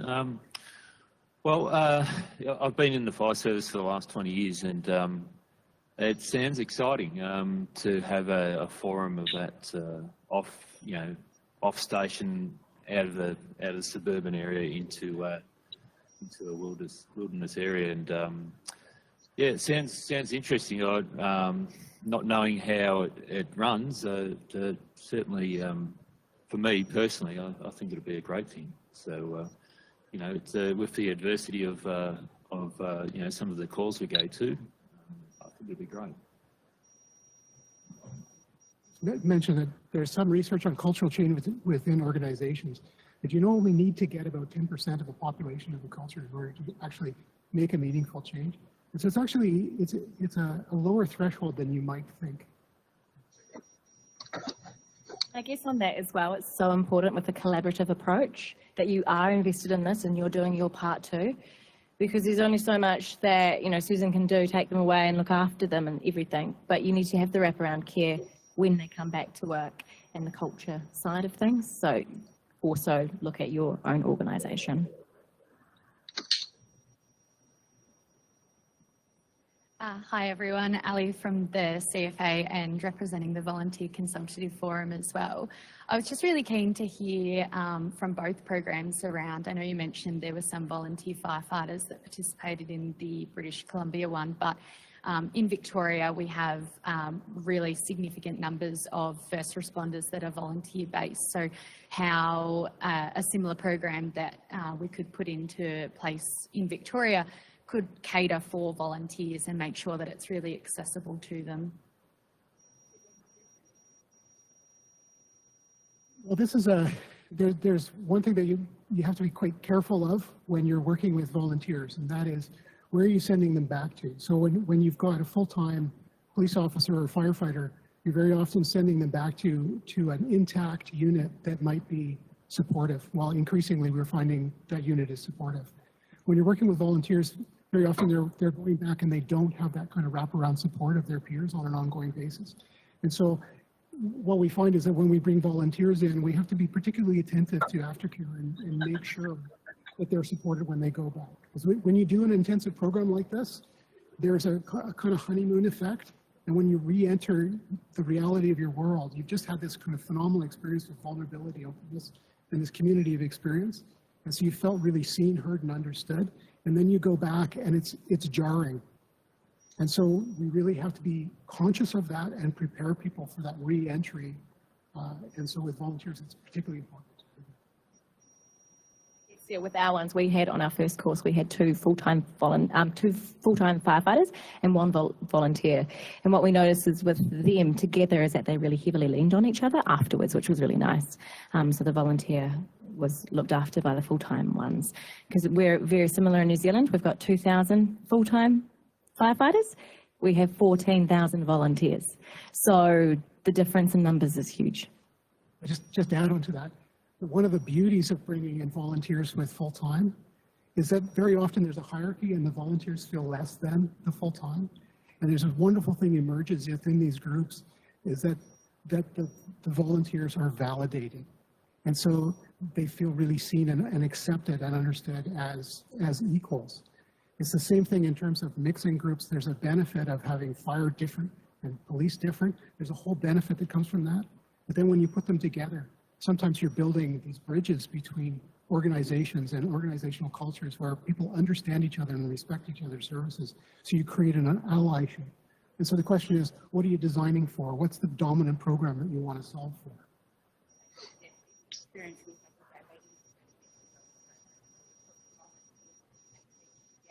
And we mix the agencies. And it was that peer support that was so important that they're still talking to each other. And they talked to me about the fact that, they would have a peer group and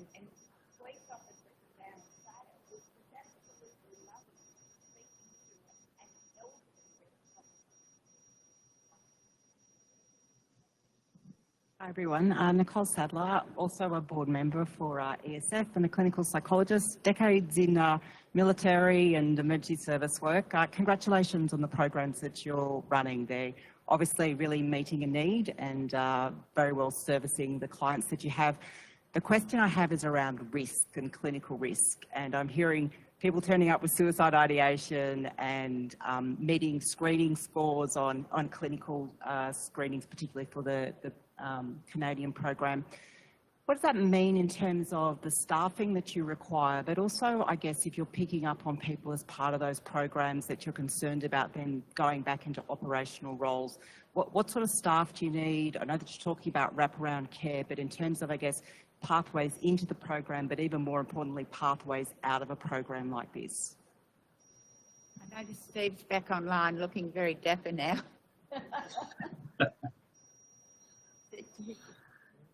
I'd love to talk about this one if before the big brains talk about it. I'll tell you from a layman's experience is you have to have a hard handoff. You have to have counselors that are occupationally aware, ready to accept these people. There's always going to be risk. This is a stoic work culture. People are in the red, people are injured. As Duncan said, the numbers probably aren't even accurate. There's probably more people that are injured that aren't even hitting the screens yet. So that's my experience, is we're very good at hiding this. So the hard handoff, the peer support networks, you have to have that safety net in place prior to entering this, but you have to enter this. There is going to be risk, but you need to have a culture where there's a parachute there where they're going to get handed off to people that care, that support them. And there's a bigger piece to this, is educating the family. You have to have the support people educated so that they know how to handle it and how they work as a unit. It's not just the first responder that's imploding, it's the entire family unit. They are ground zero. And I know there's a lot of nodding heads here. You need an all hands on deck approach to this. And there's going to be risk, but there's more risk to not doing anything. It's interesting, Steve, you talk about the family, because one of the things that Greg and I came up with as a point of difference that we would like to see if a program happens here in Victoria, and we integrated this, is the idea of bringing family members in for a period of, to help educate them. And I know you like that, Steve.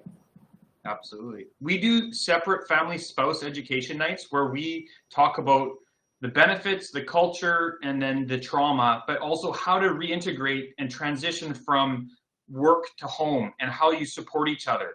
And I think that's really critical because it's the whole person. They've got kids and other jobs, and there's so many moving pieces here that they all need to work as a team, not only at work, but at home.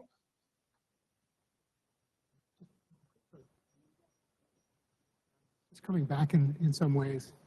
I had a supervisor, it sounds a bit flippant, but it isn't. It's a serious comment. A supervisor in an early internship said to me, Duncan, the only way to have no risk is to work with people who don't need you.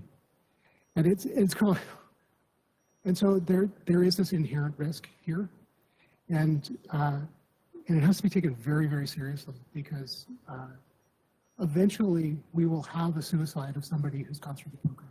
That's going to happen because we can't save everybody. But what we need to do is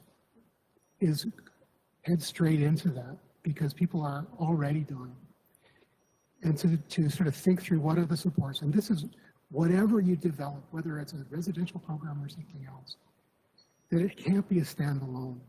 And your relationship with your referral sources, we've ended up creating a whole occupational awareness training for clinicians that's gone to thousands of people across British Columbia, so that we have a place to refer to, because we were struggling. Everybody that we knew that was good and culturally competent, we filled the practices. And then we had a problem. Well, where do you send these people? I wouldn't send them there. And so we had to start to develop that kind of network. So it means developing or looking to every aspect of the system, with WorkSafe involved, with chiefs involved. And so it's a big enterprise. And this starts, it just starts it. And then you've got to be integrated. Everybody else is out there. Yeah, I'll speak on a little bit of that too. That's what we've been doing, is risk assessing, like how can this program actually be successful? We had the same issue. Our psychologists are not actually trained in New Zealand to deal with first responders and emergency services, defence. Some are. We have one guy in New Zealand who works with the SAS team, just one. So we're talking really low numbers. So we are also thinking of like, okay, well, how do we get them up to spec? We start training our psychs as well to deal with first responders and defence, bring them up to listening to what they're going to listen to and to be understanding the job, so our people aren't going to go in there and have to explain what they do for a job and their terminology. So things like that. But yeah, we took that on board as well. It's huge. It's huge. Interestingly, that's exactly the program Nicole's leading. Oh, cool. Is doing cultural competency. Yes. Danny. Thank you. Danny Hill from the Victorian Ambulance Union. I just have a question about whether, it flows on from Sophie's question before, so often our members, where they collapse in a heap, when they collapse in a hole, it's where their resilience starts to fade after organisational stress, workload, pressure, disciplinary matters. I'm wondering if you feed back into the employers around what you learn from these programs, and if so, how they receive it, and do they change or alter as a result of that? I can speak on behalf of me. I'm very honest with the organisations, very honest. You're always going to have issues within the organisation with culture, with bullying, and all that stuff going on, right? But our feedback is huge to them, depending on the chief, depending on the leader, is how they take it and what they do with it. But we do like to hold them accountable because they also have to make those changes as well. But you are right, it is very interesting, that's for sure. I can jump in there as well if you want. What we're finding is, I'm part of the union, so we do bargaining. So when we have people coming through our program and they're reaching out for extended health benefits and they don't have any, it actually changes the employer's view on resourcing their people.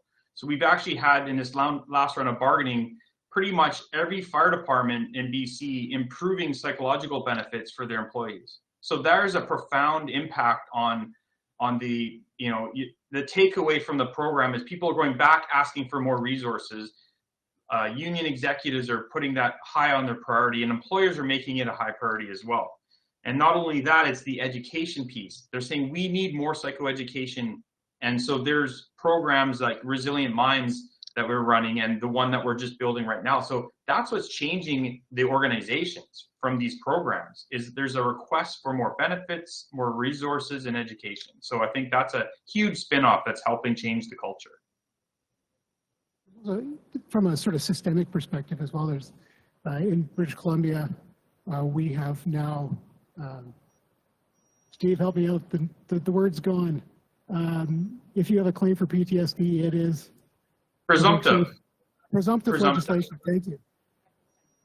And so that's a legislative change that's come through that suddenly shifts the mandate from WorkSafe. So now that employers are looking at how do we actually keep people well?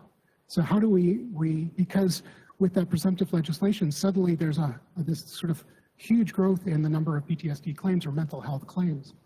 And so that in itself is this systemic impact that starts to put pressure on the employer and the entire system to think differently about this.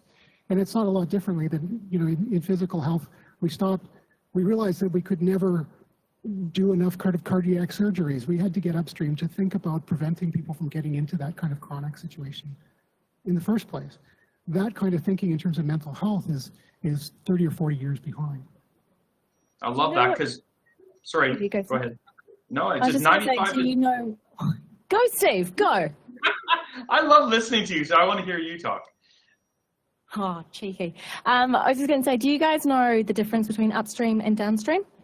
Yeah, because I love that terminology, which is downstream, you're already at, upstream is what you can do to put in place so you don't go downstream. I love it. I'm just really conscious of the time. Last question from Deb. Hi, Deb Parkin. I'm with the Inspector General for Emergency Management. I have a defence background and firefighting participation with Country Fire Authority here. I'm just wanting to pick up on this presumptive thing, and I appreciate that this is not the focus of your current programs, but I'm interested in the data that you're starting to have up, because that concept of the early recruitment and effectively bringing people into organisations that are actually more able to tolerate or have the resilience you need, so that we know, and certainly from my experience, personal experience in the military and firefighters, that sometimes the people that we actually recruit should not have been recruited in the first place. So that concept in terms of their potential, you know, they may have had personal experiences as children and want to come in and change the world, but because of their mental health prior to coming in, they're probably not the right matches. Is there any data that sort of is helping to inform your recruitment practice, or even the development? One of the things we've been looking at is trying in recruiting, even in our current work, is recruiting people who have a higher ability to be resilient to traumatic experiences. So looking at psychometric testing and how we might use that, for example. Steve's waving. You've got a great expert in Australia, Richard Bryant, and he came and presented to us about that. And I loved what he was finding is testing people for capacity for resilience. But what we're doing is we're screening for things like bipolar, you know, schizophrenia, major depression, like not even major depression, but like some serious psychological stuff. But our focus more is on educating them and finding, you know, it's kind of discriminatory to basically take someone that has a depressive disorder and not have them come into the fire service. They might be the most resilient person that we have. So I know, mindful of time there, but I mean, the focus is more on educating our folks versus eliminating people from the job. I don't know if that makes any sense, but. It's a really interesting statistic that the high incidence of adverse ACE events or adverse childhood events are predictive in some ways of post-traumatic reactions, but they're also really predictive of Olympic athletes and high-profile athletes also have a high incidence of adverse childhood events. And people with adverse childhood events are often drawn into various uniformed services because they want to make a difference in the world. And so it's these experiences that can make us vulnerable, but they're also the experiences that make us incredibly strong and able to endure. And so we really have not figured out how to draw the line between those who are able to use these experiences to endure and those who will be vulnerable. And I think it's in some ways more useful to think about it as this kind of moving target of resilience that's eroded and degraded for all of us. And what are the things that we can do to actually enhance it in everybody, no matter what the background? Thank you. Thank you. I'm just conscious of the time. I guess at the heart of these programs is recognising that the job's hard, recognising that our culture needs lots of work, doesn't matter which service it is, and it can take a terrible personal toll on the individual and by association their family. Trauma accumulates. At our Well Beyond program, Shannon sits down with these retired coaches and talks about accumulated trauma. And I sat next to a paramedic the other day who turned to me and said, "Susan, why the hell has no one ever told me this before?" This was a light bulb moment for these people in the room. And they often just get on with it until they can't. And these programs can be a circuit breaker, obviously, and help prevent more serious mental ill health. And they're about enabling what I technically call wobbly people and their families to continue healthy, positive lives. So I've enjoyed hearing about the two different sorts of programs. Duncan and Rebecca will be here. If you've got any other questions, you can ask them over the next 20 minutes or so. We would like a photo of people who are here for the record. And I'll say thank you so much to Duncan, Rebecca and Steve. Sorry, Steve, your presence in the mail. You're all so passionate and we're also very grateful for your wisdom and experience that you've shared today. So just before I finish, Tony, do you want to wrap up again? Yeah. Yep. Wait, just watch this. No, here. Okay, thank you. Thanks, Susan. Thanks, Duncan, Steve, and Rebecca. Thanks very much for your time. It's been greatly appreciated, and I think it has, as I said at the start, you know, we are, as a board, we are very, very keen to come to a decision point about this into the future for us, about whether we do or we don't progress. And there is so much which you've, even further today, which you've revealed from your programs that will contribute to our thinking on that. But it has to happen sooner rather than later. We've been thinking for a long time, so that's been very helpful. I just want to thank everyone else, everyone in the room too, and those of you that took the opportunity to ask the questions that some of you probably had in your minds for a while, others who have just come along to find out what it's all about. Your questions too are just as valuable and valid, so I really do appreciate that. And those that are staying behind to have a further chat with Duncan and Rebecca, that's fantastic. Steve, enjoy your shift. I hope it's a quiet one for you. And we will see you all soon, but you will hear more about where we're going with this not too far down the track, I hope. Thank you.